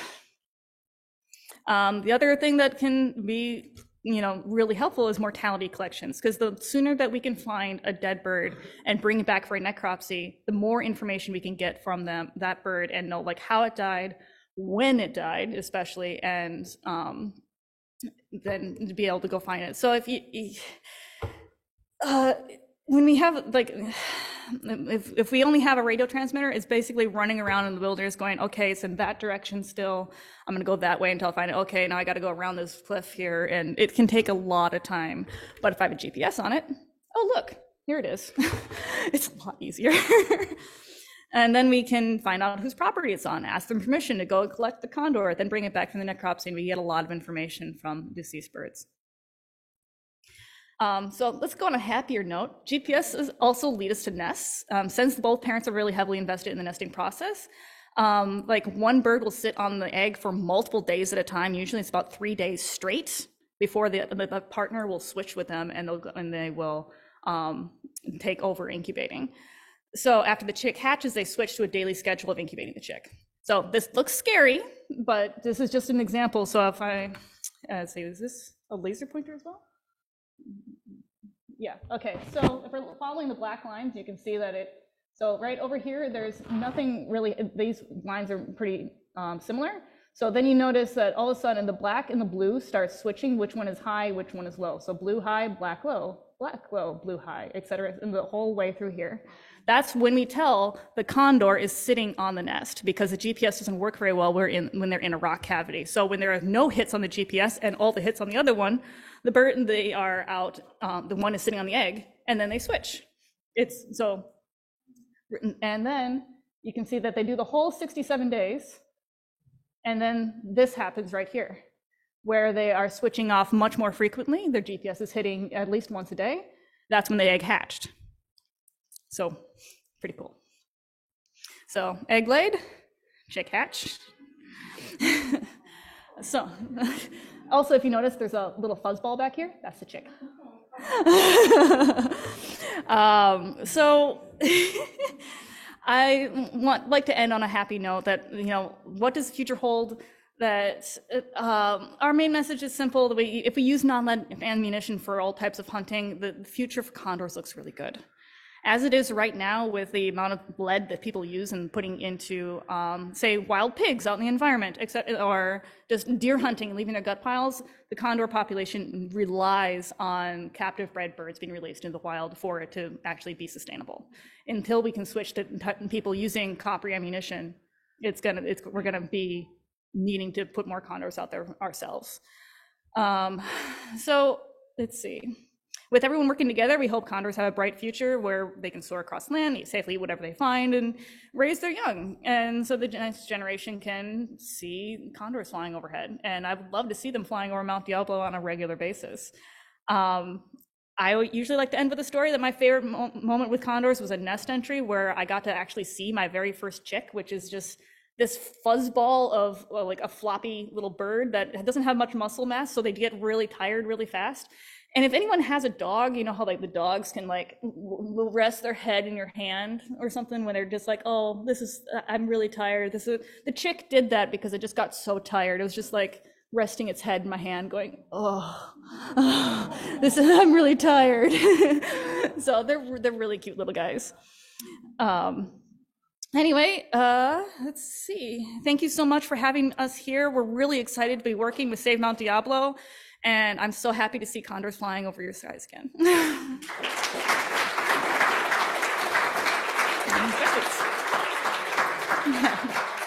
Yeah, go ahead.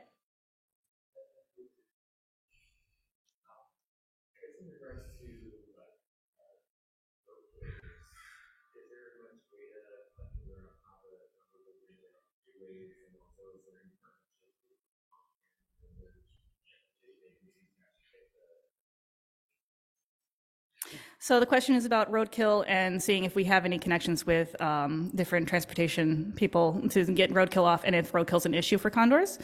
So we do have some data that condors have been killed by car strikes. When anyone in our crew comes across roadkill, we generally pull it off to the side.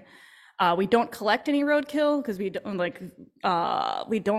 so we have done x-rays in the past, and some things like feral pigs have been shown to have a lot of lead shot in them because people might shoot them and they have really, really dense shoulders, especially the boars do. So like the bullet might just sit there in the skin and not really do much of anything at all. So they can pose a threat for lead, but they can also pose a threat for cars. I don't know of any specific partnerships that we have with collecting roadkill. I know that I don't see roadkill on the road for very long, at least in San Benito County. So I imagine they do some sort of collection, but I'm afraid I don't know the exact answer to that. Yeah. How many active pairs roughly do you have at Pinnacles, and how many young are they producing on average per year? It's really a three-part question. And then are lead mortalities and other mortalities greater than the number of young that are being produced, so you continually need to supplement the birds? I guess the fourth part is, you have 4 birds before Thanksgiving? New releases? So yes, we did have 4 new releases at Pinnacles before Thanksgiving. There was also 4 releases in San Simeon, which is with Ventana Wildlife Society, that works with us in the same flock. So your question was about how many ones were released. So how many pairs do we have currently? So because they switch off every year, they don't breed every single year. Currently, I know that we usually have between 6 to 10. And how many chicks do we currently have? We currently have 3 chicks from this last year. I know that for your other question you had was how many chicks do we have that were born in the wild versus how many actually make it? Or how many in total mortalities. So I know that currently the entire California condor population, there are 12 chicks that were born in the wild this year. And I know that this year we've already had more than 12 mortalities. Then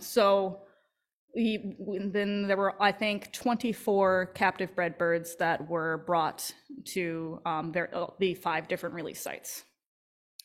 Is that all your questions? Okay. Yeah. It illustrates the problem that still exists. Yeah. Yes, go ahead. When you find, during your annual checkup that they have a high level of lead, is there a way of treating that or So the question is, when we find a high blood lead level of a bird, what do we do? Can we do anything for treatment? And it's yes. So it's called chelation. It's the same thing that you would do for a human if you had a high blood lead level. And we usually bring them to the zoo.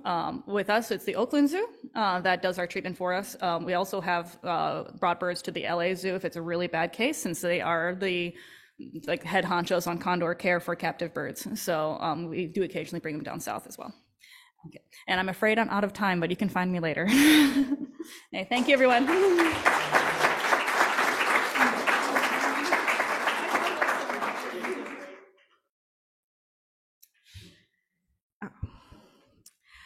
Okay, so we are in for a treat next. We are going to be welcoming Joan Hamilton and going to be seeing a wonderful video called The Long Game: How Robert Doyle Shaped the East Bay. Everyone, please welcome Joan Hamilton.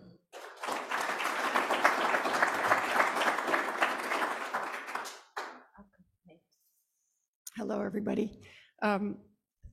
I started looking at the people in this room. I've realized a whole bunch of people out here have contributed to Audible Mount Diablo, which is a 15-year-old project that does videos about East Bay parks and people.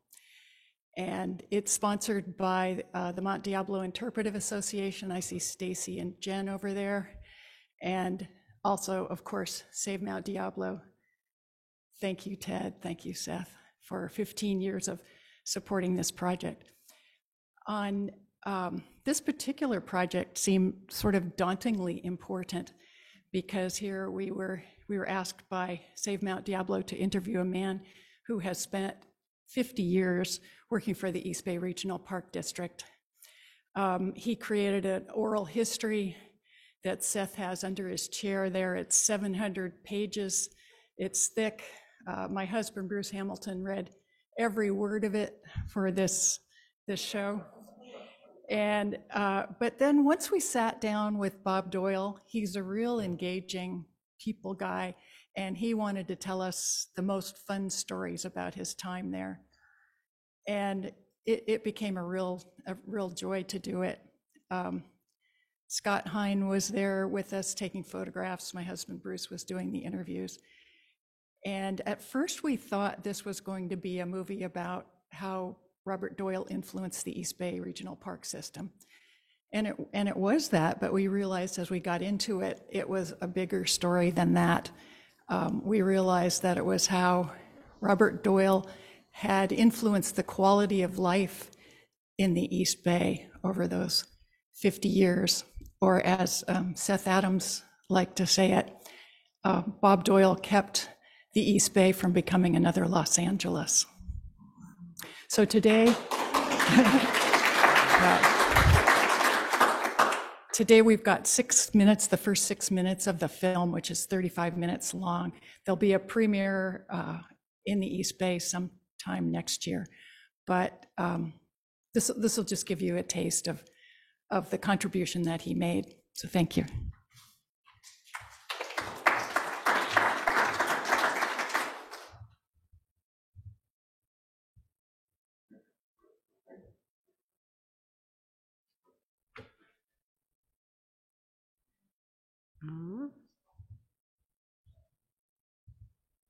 Where's the volume?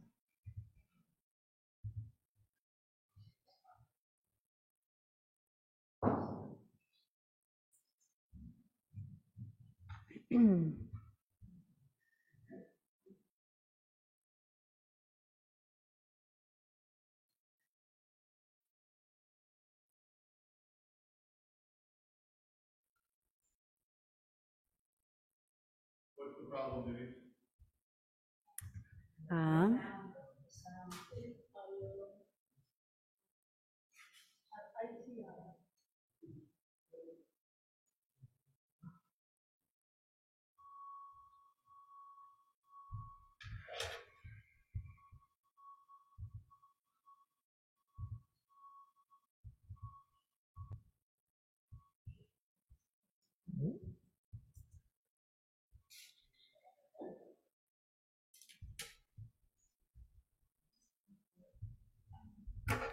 Reset.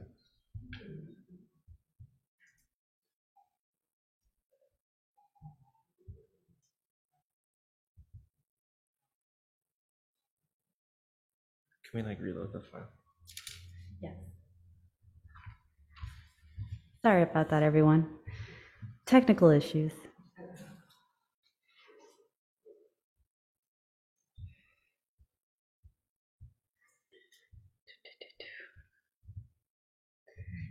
Let me show you the deep, dark inner workings. This is a field trip right here. So then I go to colloquium, and then I go to 2022, and I go to presentations. And then I go to this short right here. It's fantastic.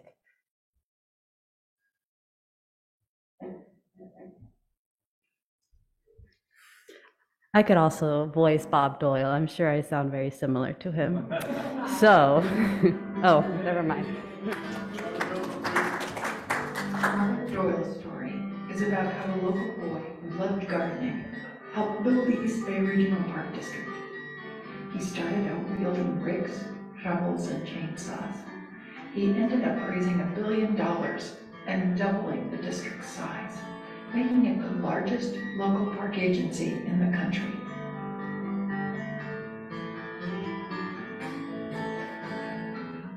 As a young man, Doyle was intense, competitive, and passionate about protecting the earth. He liked to have the last word, but he was also a people person with a twinkle in his eye. Like-minded elders, forming a new organization called Save Mount Diablo, recognized his talents while he was still a teenager and helped him hone his skills. Over time, he tempered his passion with patience, tact, and clever strategies. Bob started very early as a naturalist and a birder, a person who likes to talk about what you see in the outdoors. And then he likes to make things happen. And a lot of people can just talk or write and discuss, but not everybody can make something happen. And I think he, from the start, has been someone who wants to make things happen. He was the right person at the right time at the golden age of conservation in the East Bay to make a tremendous amount happen in a very short time.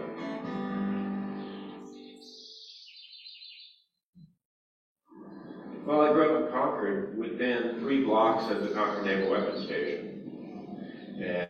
And I started gardening when I was just a little tiny guy, and my mother supported that habit, and I was always outdoors. Mom said, goodbye, come back at dinner.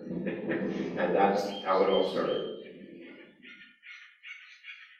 Doyle's father ran the trucking company that helped build Concord Naval Weapons Station. In high school, Doyle was drawn to classes in biology. When a teacher named Martin Shea asked him to read Alda Leopold and Rachel Carson, it changed my life, he said. My activism really started with the first Earth Day. There were rivers and lakes on fire on the East Coast. They were literally on fire. And here, the air pollution from cars and leaded gas was so bad, you could not see Mount Diablo from Concord. There were very few environmental laws, but there was a real effort by young people to really get active in the environment and saving the earth.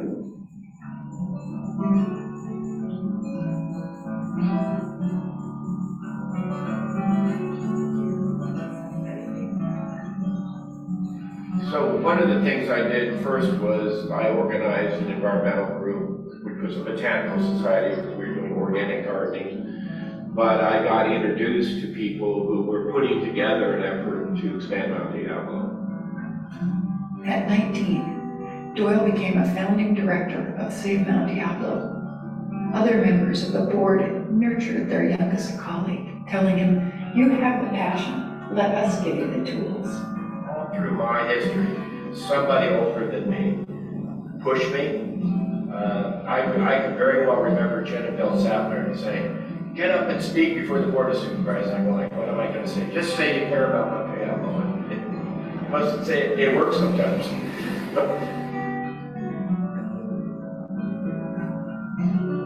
It wasn't an easy time to be promoting parks in Contra Costa County. Cities were growing rapidly.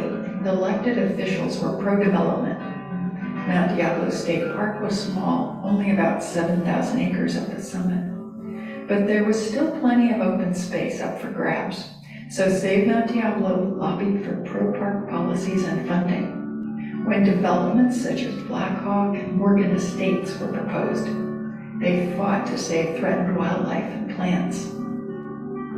When the organization bought its first property in 1976, Doyle learned a lesson he would never forget.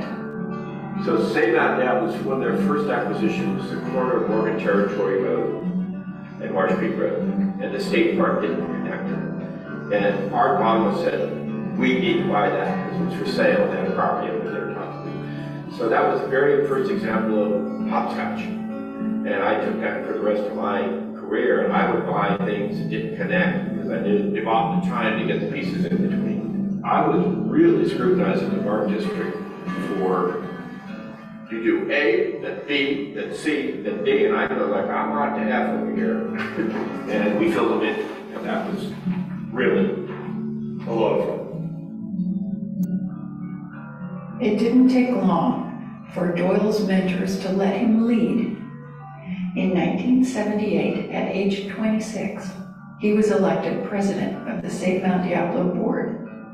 10 years later, he hired the organization's first staff member, Seth Adams, who's become a prominent conservationist in his own right.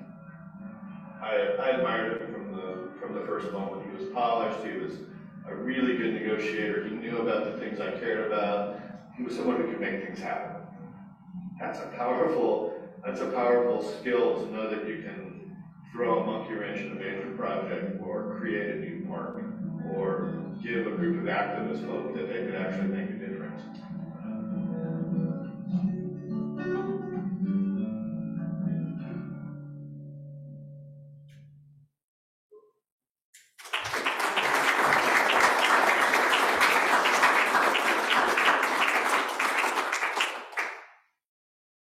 I think I sound just like Bob Doyle. I could have done it.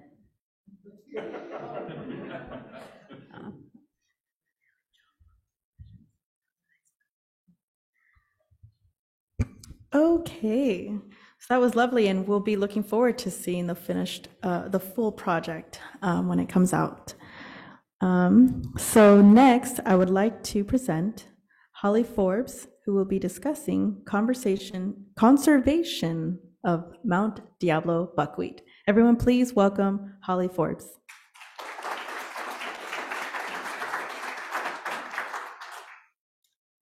Thank you. Thank you for asking me to present. No, thank you for making me follow such a wonderful program. At least it wasn't right after the condors, right? So I think, well, we'll just get into it, right? We're going to talk about something the opposite of condor, something really small, but also very important. I work at the University of California Botanical Garden at Berkeley, and if you haven't been at all, we sometimes are described as the best kept secret in the East Bay. We are striving to change that. It's a wonderful collection. It's one of the most diverse research collections in the nation.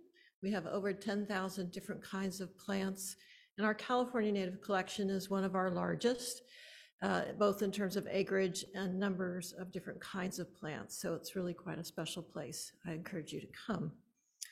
We are also members of the National Center for Plant Conservation, which is a national group, the only national group dedicated to preventing the extinction of plants in the United States. There's some effort to expand that to perhaps our Canadian neighbors to the north and perhaps to Mexico, but right now it's focused in the United States, and there are over 72 participating institutions. The garden has been a participating institution since late 1987, and I joined the garden in 1988.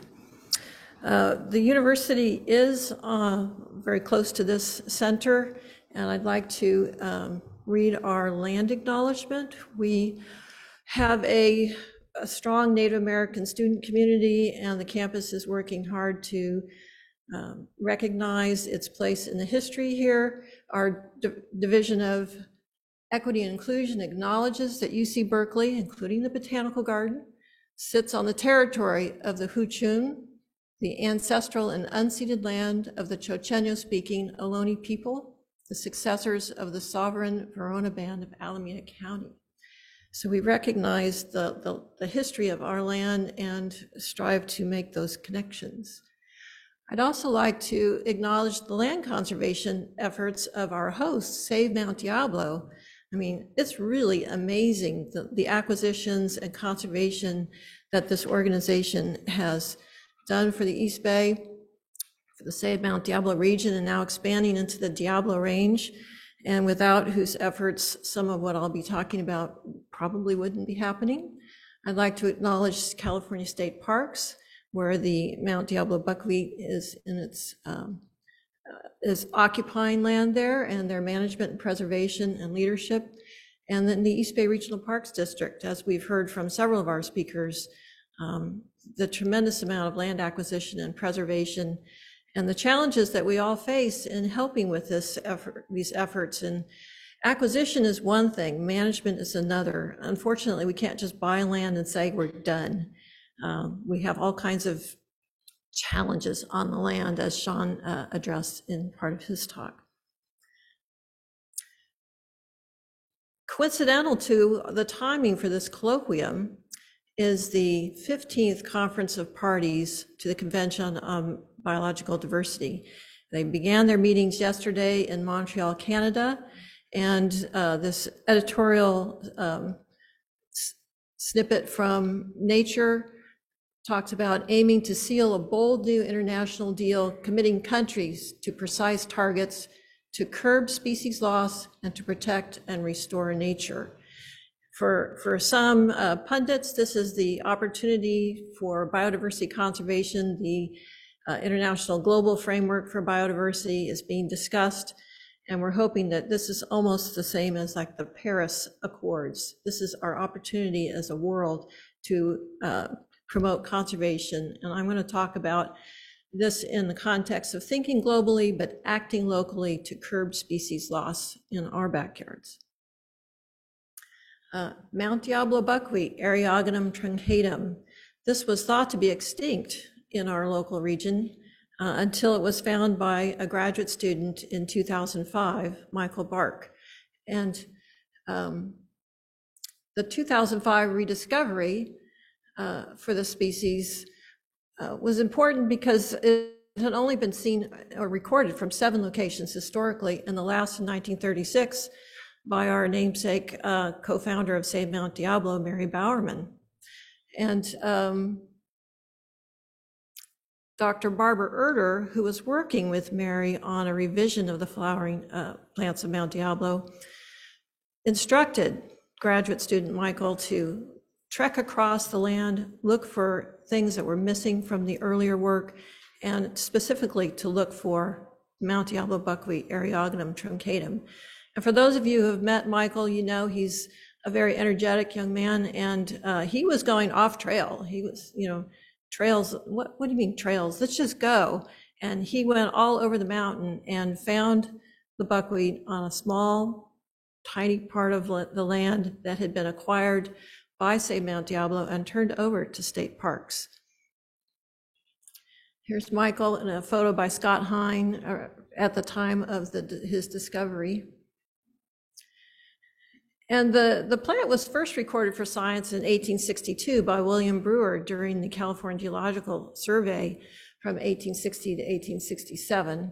And his chronicle of the survey up and down California is a wonderful read about our early natural history in the state. And if you haven't had a chance to read it, I highly encourage you. So what did we know about the buckwheat? Not that much. I mean, there are the herbarium records from those 7 historic sites, but the population that Michael found at the time consisted of only 20 individuals. They were small. A few of them were branched. Some of them were really only 6 centimeters tall. Some were smaller and not that many flowers. So we were really concerned that this could be lost in the blink of an eye or the hoof print of a cow, because this area was being grazed at the time. Conservation of this species is a priority for state parks, and the conservation of it directly supports their mission to protect biological diversity. And the conservative management actions taken by state parks are the result of a collaborative effort of the Mount Diablo Buckwheat Working Group. Well, that group didn't exist until Michael's discovery, and state parks really stepped up and initiated the assemblage of this working group and brought together stakeholders from various organizations, including the Botanical Garden, the Jepson Herbarium at UC Berkeley, Save Mount Diablo, of course, our federal and state wildlife services, the California Native Plant Society with its active rare plant committee in the East Bay, and the Regional Parks District. So here it is in its rediscovery site. It looks, it's kind of pretty. Scott Hine did a nice job of Save Mount Diablo, taking some nice portraits, but you can see from the habitat on the right, it's not that stunning a habitat. I'm not giving you the whole context of where it occurs because of its rarity. State Parks has asked us to keep its specific locations to ourselves. And if there's a need to know, we'll certainly consider it. And if you want to contribute, our state parks rep is here with us, Gina Benino. But anyway, this is a kind of habitat it was found in. Here I am in 2005. Because there were so few plants at the time, we decided as a group that it would be wise to protect at least some of those 20 plants from those cow hooves or deer hooves or quail or all the different creatures that are found that might just step on something on their way to someplace else, right? Including people. So we were careful with our footsteps. But Michael challenged us by taking us on a more circuitous route to get here. And we were carrying rebar and sledgehammers, and we were like, oh, we could have just, no. But we saw more of the land this way. So just another site example with one of our partners. So here's a very simple cage just to keep things from stomping on them or chewing them. And you can see we have a lot of invasive grasses, non-native plants upzone from a bare zone. And below this, there was a thicket of black sage, Salvia mellifera. And that Salvia mellifera, or the black sage, provided kind of a refuge for things like quail or rabbits from being exposed to predators. And they would kind of come out, eat buckwheat seeds and then go back. And so we were a little concerned that they might do in this small population. So we did a modest seed collection. We wanted to make sure that in case of loss that there was something left for us to use for conservation. We were successful in growing this at the Botanical Garden Nursery. Our then propagator, John Domzalski, sowed about half the seeds we collected. The percent germination was really low. It was just barely 12%. That's not that uncommon for native seeds. Other species could have much higher germination, but that was the case here. Scott Hine took a nice picture showing some of the plants behind us. So we grew these out. We got 12 plants. There were only 18 in habitat. We had 12 in the garden. They do very well. They're kind of an ideal conservation subject. They set seed readily. They don't require a pollinator, although pollinators are welcome. We weren't growing any congeners that might cross with them. In addition to that initial seed production, we grew out plants several more years so that we would have thousands of seeds to use for whatever conservation purpose we could put them to. At the same time, surveys for potential introduction sites were made over the next few years, especially led by Susan Bainbridge, then at the Jepson Herbarium. And she identified a number of sites that looked promising, mimicked the site of the rediscovery population. Unfortunately, we have not been terribly successful in getting these annuals to keep going year after year. And since 2005, we've had a number of multi-year drought years. And this is a plant where you kind of like just add water and it's happy. And we weren't adding water from the sky. So whether that was just a normal drought cycle or, climate change changing things. One introduction site we're calling C has consistently had plants in one plot. No plants actually remain at the 2005 rediscovery site. We have augmented adjacent to that site and had plants persist, but in very small numbers. So experimental efforts have focused on site characterization and monitoring to better understand where we might create more populations. And State Parks contracted with Nomad Ecology, a local consulting firm, to produce a plan in 2021 identifying more potential sites on Mount Diablo. So in order to use those new potential sites, we had to have seeds, and these are just some examples of what you can have if you have care and feeding in a nursery environment. These are the same species we saw, that little scraggly plant. They do very well in the nursery, and we have now hundreds of thousands of seeds to work with. Another example of the habitat that we have been working with, Sue Bainbridge, Cindy Schaefer of State Parks, whose role in this has now been taken over by Gina Benigno. Similar sites to where we've got the black sage below, the invasive exotics above, tried little manipulations, really not very successful. Here we've got Heath Bartosh and Cindy Schaefer, again, trying to do some direct sowing and see if we could get some more populations going. But in 2016, hurrah, over at Black Diamond Mines, Heath and Brian Peterson, his colleague at Nomad, working for East Bay Parks, discovered 1.8 million plants in this half-acre site in Black Diamond Mines. Well, this is wonderful. It's actually kind of a monoculture, and the habitat it's growing in is quite different from the rediscovery site. So that was, and here's a couple of pictures of that. And 1.8 million plants in an area like twice the size of this room. You're like, really, that many?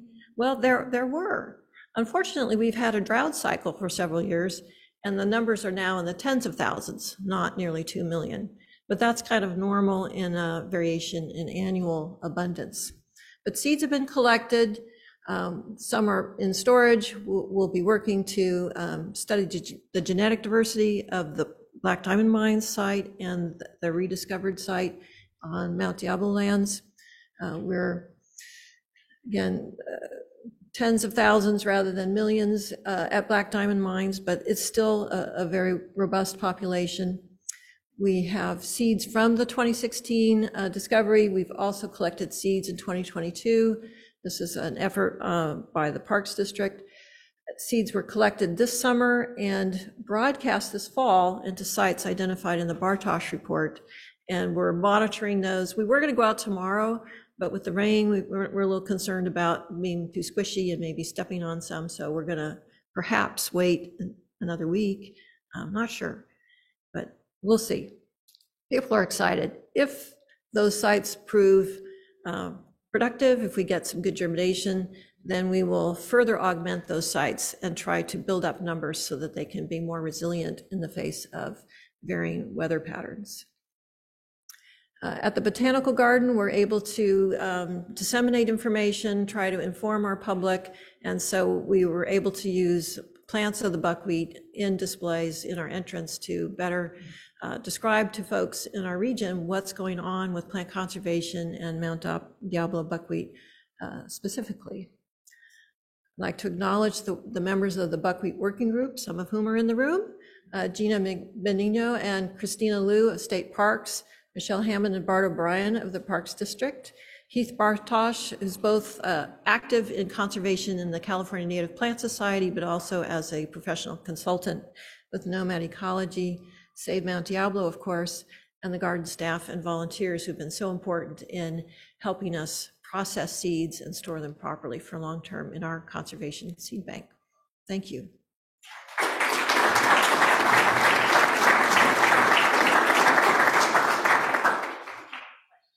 Any questions?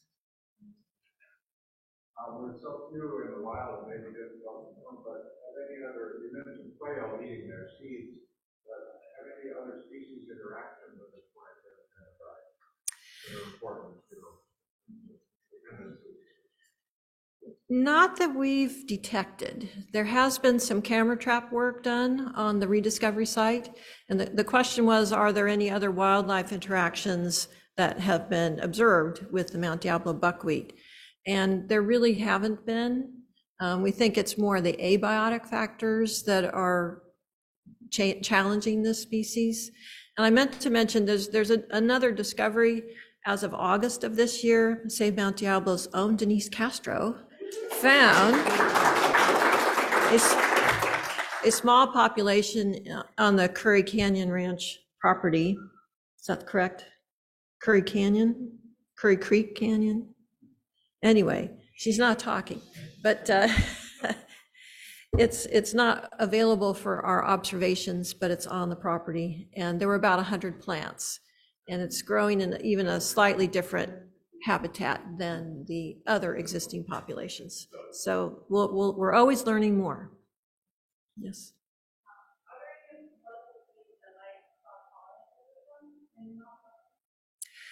Question is, are there any other buckwheat species that could be cross-pollinating or hybridizing with the Mount Diablo buckwheat? It's not clear. The pollinators, these are tiny flowers, and the pollinators are often small too. It's very common for buckwheats to grow sympatrically, so you could have 3 or 4 different buckwheat species growing cheek by jowl, and they seem to stay distinct. One of the reasons I said this was kind of a conservationist dream plant to work with is that the flowers open, and if pollinators are available and can cross between plants, that's great. That can happen. If that doesn't happen, the flowers close up, and the next day they self-pollinate. So you can always get you can always get seed production, but I'm gonna, in terms of hybridization, it's not that common. There are many other groups of plants where hybridization is rampant, but sexual promiscuity is not that known in buckwheats. So I'll have to hold questions there, and happy to answer any after. Thank you.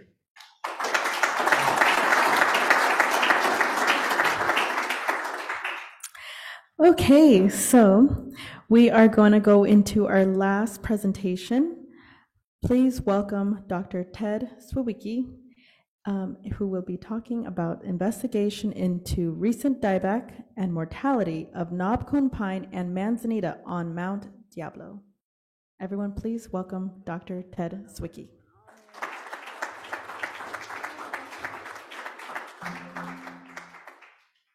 All right, thank you.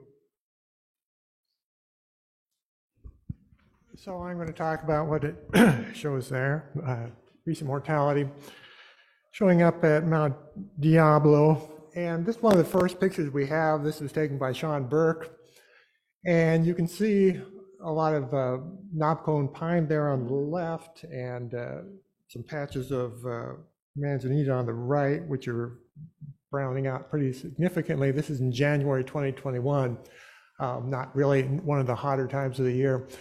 And so Sean undoubtedly, when he looked at this, said, something's happening here, but what it is wasn't exactly clear, right? So that's what we tried to investigate. Now, as it turns out, just a couple of months before this, we had another kind of odd thing that started showing up in the area, which is there was a lot of dieback showing up in acacia, melanoxylon, and some other invasive species in the East Bay. And these areas that were affected were kind of scattered throughout the East Bay. Some were actually seen on the San Francisco Peninsula and elsewhere. These are the areas that are mapped. Well, this area here is the Mount Diablo area. So people at that point thought of it as being part of this potentially same phenomenon, or at least timed in the same way. Let's see. Oh, that's Mount Diablo. Now, this isn't the first time that acacia dieback has been seen, and we looked at some stuff off of on the SFPUC watershed back in 2013, had kind of a similar look to what was seen recently. Dieback, this is on some very steep, very shallow soils, and if 2013, if you can think about where the previous drought, the longer drought was, that's like the second year of the drought there. So we thought that that was probably mostly a drought-related phenomenon. But you can have trees dying for various other reasons, and these are some acacias down in Santa Clara County that we were working on. And these trees are dying and looking a lot the same, but they're dying because of a root rot caused by Phytophthora pseudocryptogaea. So if you have no roots, the tops dry out, and it looks the same as having no water. So those types of things are important because we start thinking about Phytophthora, we get really nervous when we think about it in Manzanita because we've seen a lot of really bad situations in California. This is the endangered Ione manzanita in the Ione area. It's being wiped out quite gratuitously by Phytophthora cinnamomi in that area. Similar thing happening in the East Bay here, Phytophthora cinnamomi again on Arctostaphylos pallida. In the Oakland Hills area, this area right through here, laser again, was Arctostaphylos pallida and some chinkapin, but it's all died out. And one of the things about these, the Phytophtheras, is that they are permanent changes. Once you get Phytophthora in an area, these things are not coming back. They are going to outlast the plant's attempts to reestablish in there. And this is just another example, Arctostaphylos densiflora. This is the last natural population of this species, also affected with P. cinnamomi and another Phytophthora species in that preserve. So we start seeing dead manzanitas. We want to at least make sure that we don't have a Phytophthora involvement in those sorts of situations. And it could be hiding in plain sight because you could have dieback due to other factors, and this will look the same. So we wanted to do some sampling to just make sure that wasn't an issue. So we needed to know where to sample. These red polygons here were developed by Heath Partosh from aerial photos, and those are roughly the areas that were affected. The peak of Mount Diablo is up there at the top of the picture. So what we did, we pretty much is sampled. We had Sean to lead us through this area and show areas that he thought were of interest. But pretty much we stayed along roads and trails and areas because we're really basing the sampling on both symptoms and risk. And risk of introduction is always greatest along roads and trails. So if we're not picking it up along roads and trails, it's not going to be way off in these trailless areas. We did have some additional photography filmed by Heath Partosh with drones. That gave us a little higher resolution so we could look at some of these areas beforehand to sample them. But in the end, you really do still have to look at what's going on in the field and decide whether this is a place you want to sample or not. Phytophthora sampling really involves digging up roots from these plants.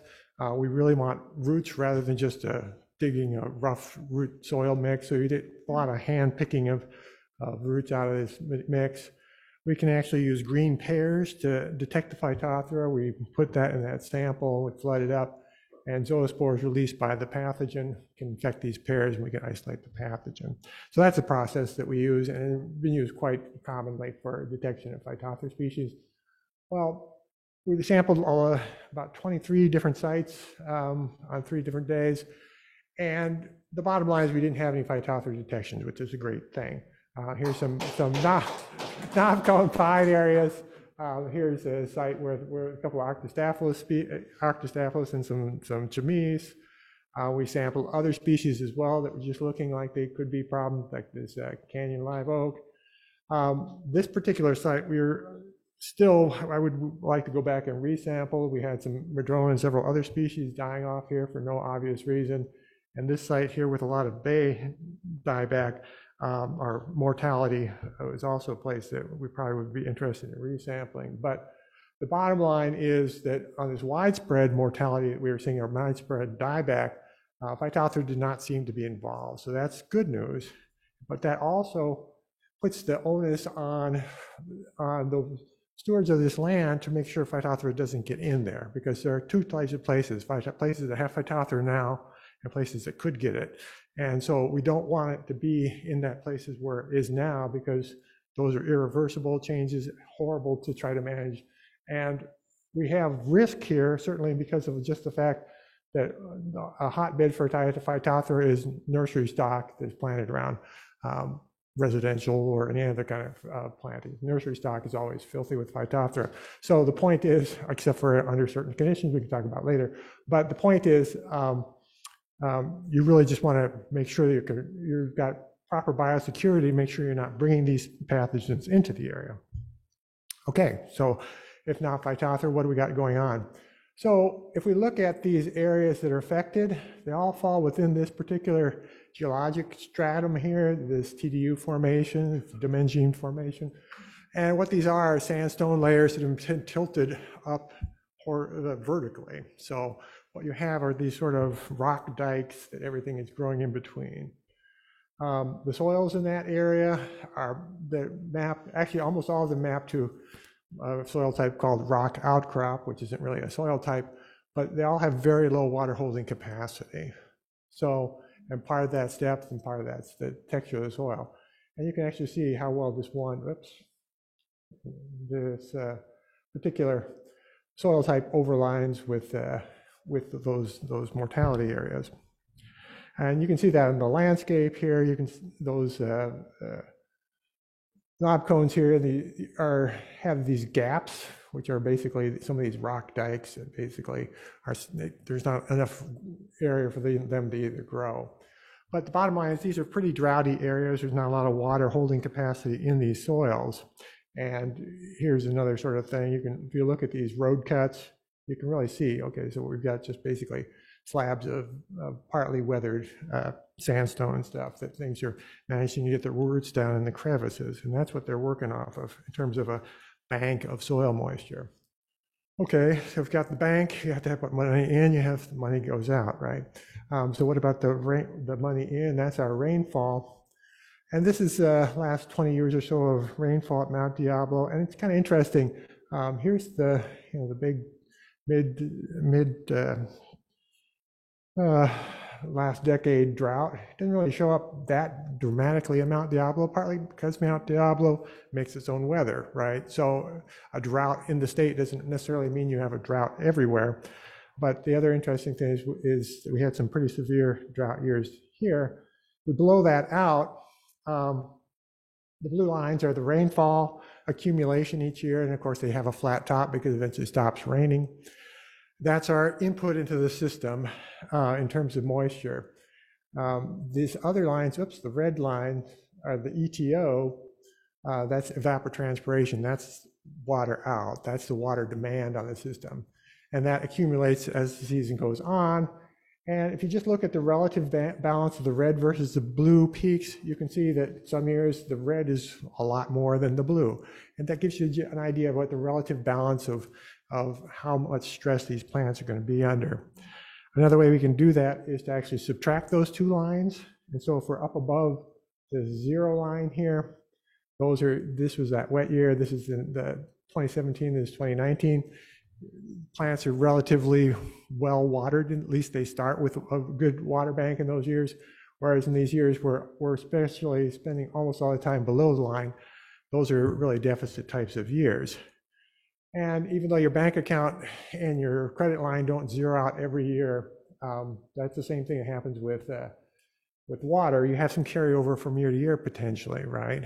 But what happens here, if we look at this, the top graph is annualized, this is cumulative. You take that same data and accumulate it, and you can see we're getting more and more of a gap between our outflow and our income. So that's not a good thing. That line represents where this event was seen. So we had plants that were under really droughty conditions, a lot of drought stress, the soil doesn't hold much moisture, et cetera. So were these just killed by drought? They're not dead yet, so to speak. And as we look at a lot of these manzanitas, we see that there's actually quite a lot of new growth flushing by 2022. So the drought itself certainly set these back, but it didn't really doesn't explain all this browning that we saw. So what else happened during this period? Well, these are some temperature graphs from a weather station below the site. And we have a couple of events that happened late in the season there. So we're talking about August, September, and the year that we're interested in here is the yellow line. And you can see these peaks here, but you also see these nighttime low peaks that it didn't really cool off at night during those same heat events. And that's a kind of an important thing physiologically. This is another graph of just the 2020 year that we had the events occurring. Those are those 3 points. This has 2 different elevations, the Diablo Junction, the blue line, and this lower elevation one, the yellow line. And what you can see is the peaks, of course, aren't quite as high on the upper elevation, but kind of interesting here is that we have actually higher overnight lows there. So that means we have a temperature inversion going on. So as we get up in elevation, the types of normal cooling and marine layer influence are not happening. And this, of course, was the big record heat wave that we had before the last record heat wave we had just this year. So these are some of the earliest pictures taken of these plants by Crystal Lee from CAL FIRE, plant pathologist, went out to look at this. And we actually look at this, it's very consistent with what we would call a heat scourge. Essentially, here's heavily drought-stressed plants. They're put in at the end of the season where their water content is the lowest into extremely high temperatures. And effectively, the tops of the plants that are most exposed essentially just burned off. They were just thermally killed. We go down to the lower portion of this plant. We see the up more exposed tips are dying back, but not the other ones. As it turned out, the next year, there was a heat dome, a very similar type of effect in the Pacific Northwest, which pretty much, following 2 years of drought, south and southwest facing slopes, the same effects were seen on forests in the PNW. So pretty much we were pretty sure that's what happened here. We did see dieback levels varying within a small distance, but if we actually look at the type of dieback that we have there, we measure this to the point where the stems are died back. Most of them only died back to like about 5 millimeter or less stem diameter. So just the branch tips, which is really consistent with that heat damage. Where we have the larger ones on this bottom one here, we have a few larger stems that are dying back, and those are parts of another type of process. We have these different types of cankers that form. You can see these have been here for many years, but various types of opportunistic canker fungi involved in these things on stress plants. It happens all the time. And what happens here is that we did have a certain amount of the expansion of those things under the stress condition. We can get on that situation where from this canker, the fungus grows down to that area and it girdles off the rest of that plant. Okay, so knobcone, so there we think it's pretty much heat scourge, sometimes overlaid with this canker. What about knobcone pine? Same thing or not? Well, one thing, all the pine that was affected was pretty much in this 1981 burn perimeter, where we had very dense stands, again, very competitive, also mostly very small diameter. They had been growing along quite happily, and they actually was not growing that badly. If you look in this last 5 years before the mortality, they don't look that bad off in some respects. This is March 2021, and you can see that there's mortality, especially showing up at the edges of these sort of diked areas, so those would be more stressed areas. But unlike the manzanita, which mostly stayed alive over this period, essentially we had increasing mortality the following year as well. So you can see these other areas here, whoops, back. These areas here were killed between 21 and 22. So we have a different thing going on. We have plant mortality, not just scorching of the leaves. This is Curtis Ewing, CDF entomologist, and he identified that we had California 5-spined Ips in this, normally not an insect of really great importance, but it has some features that were really important here. It can attack all the pines in this area. It likes things that are small diameter and have thin bark, which is exactly what we have here. It certainly likes them when they're stressed.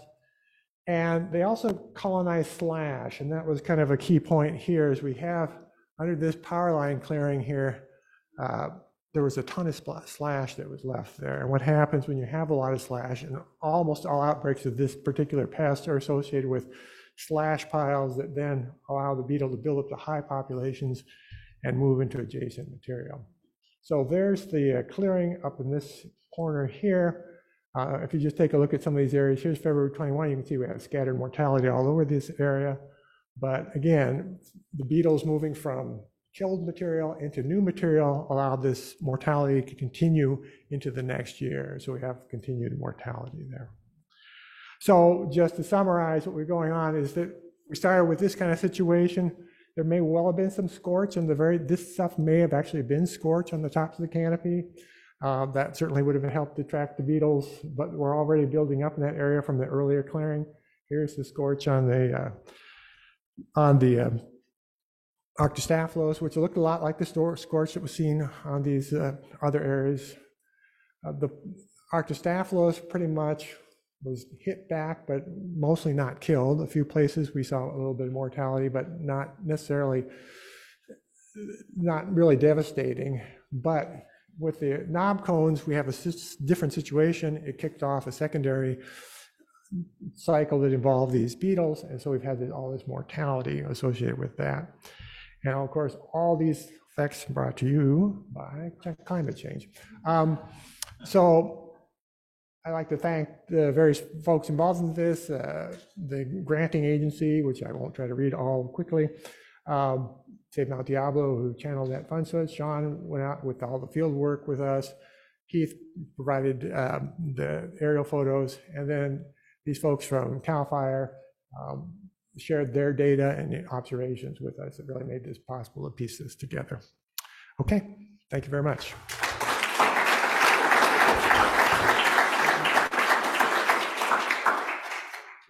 We have time for questions? Sure.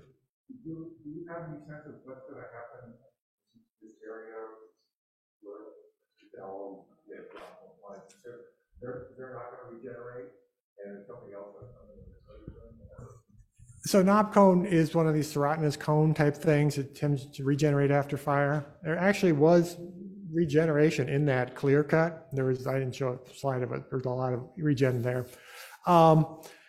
And there's some seed load there that will probably regenerate. The main issue is that stand recruited after fire. You have this tremendous standing fuel load there right now. That area is impossible to manage the field load on.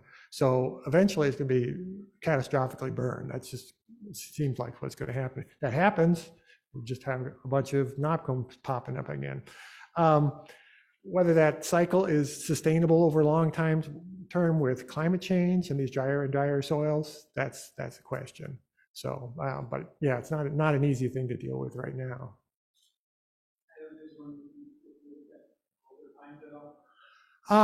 There was some of the folks from CAL FIRE might have. I don't think that there was much coulter pine. There was a little bit of gray pine mortality in that area, but I think in general the coulters were, unless you know anything from John, I don't think that their coulters were really seeing issues. The knob cones in particular.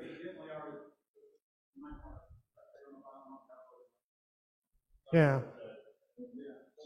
Oh, yeah. So the question was about coulter pine for the audience at home. But yeah, so coulter pine. Yeah. So there wasn't any coulter pine in the area we were working in. So probably it's too dry for it. Okay. Thank you very much.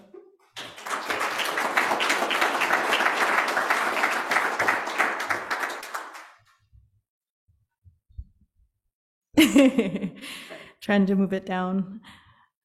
Thank you so much, Dr. Tedswicki. So we will have our closing remarks now by our wonderful Malcolm Sproul. Everyone, please welcome Malcolm.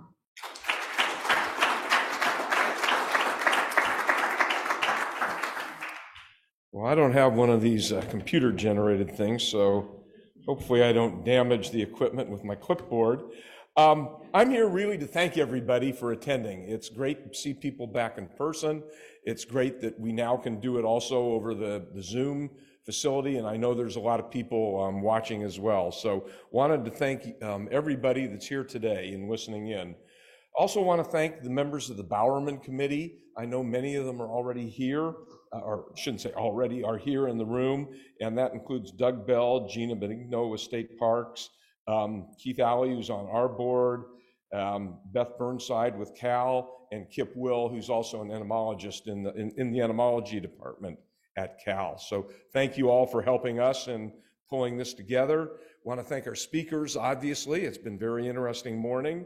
And you can't say enough about our staff, the people that really work and get this thing organized and put together. So thank Save Mount Diablo staff. And then our partners, the people that help support the presentations today. So those are all thank yous. I also want to do a shout out for Meredith Hendricks. Meredith was our land programs director for many years. She was the person that thought, let's get this program up. Let's get it running. And it's been a great idea, and I'm glad to see it's continuing. And Meredith, if you're listening, sending me that newsletter of yours with a mountain lion on the cover, I take to be a subtle dig at our inability to find a mountain lion on the mountain. So thank you for that, Meredith. So with that, I'd like to make one other comment about the program and what we've done with the Bowerman grants. It's really encouraging to see the number of repeat grants that we've been able to do to further the science, further the research on the mountain, and to get programs going. What Seth talked about in the Monarchs, you know, it started with listening to one of our speakers talk about the importance of California milkweed. And we didn't know much about that. And that has got a whole program rolling now. And we're going to be out planting California milkweed soon and see if we can do something to augment their numbers and help their status. So that's the kind of thing that really is encouraging. That's an outgrowth of this program. And the condor monitoring, we haven't supported it. I think this is our second year, but that's the kind of science of what can be done that we can help support, and we want to continue doing that. So thank you all again for attending, and there's going to be lunch.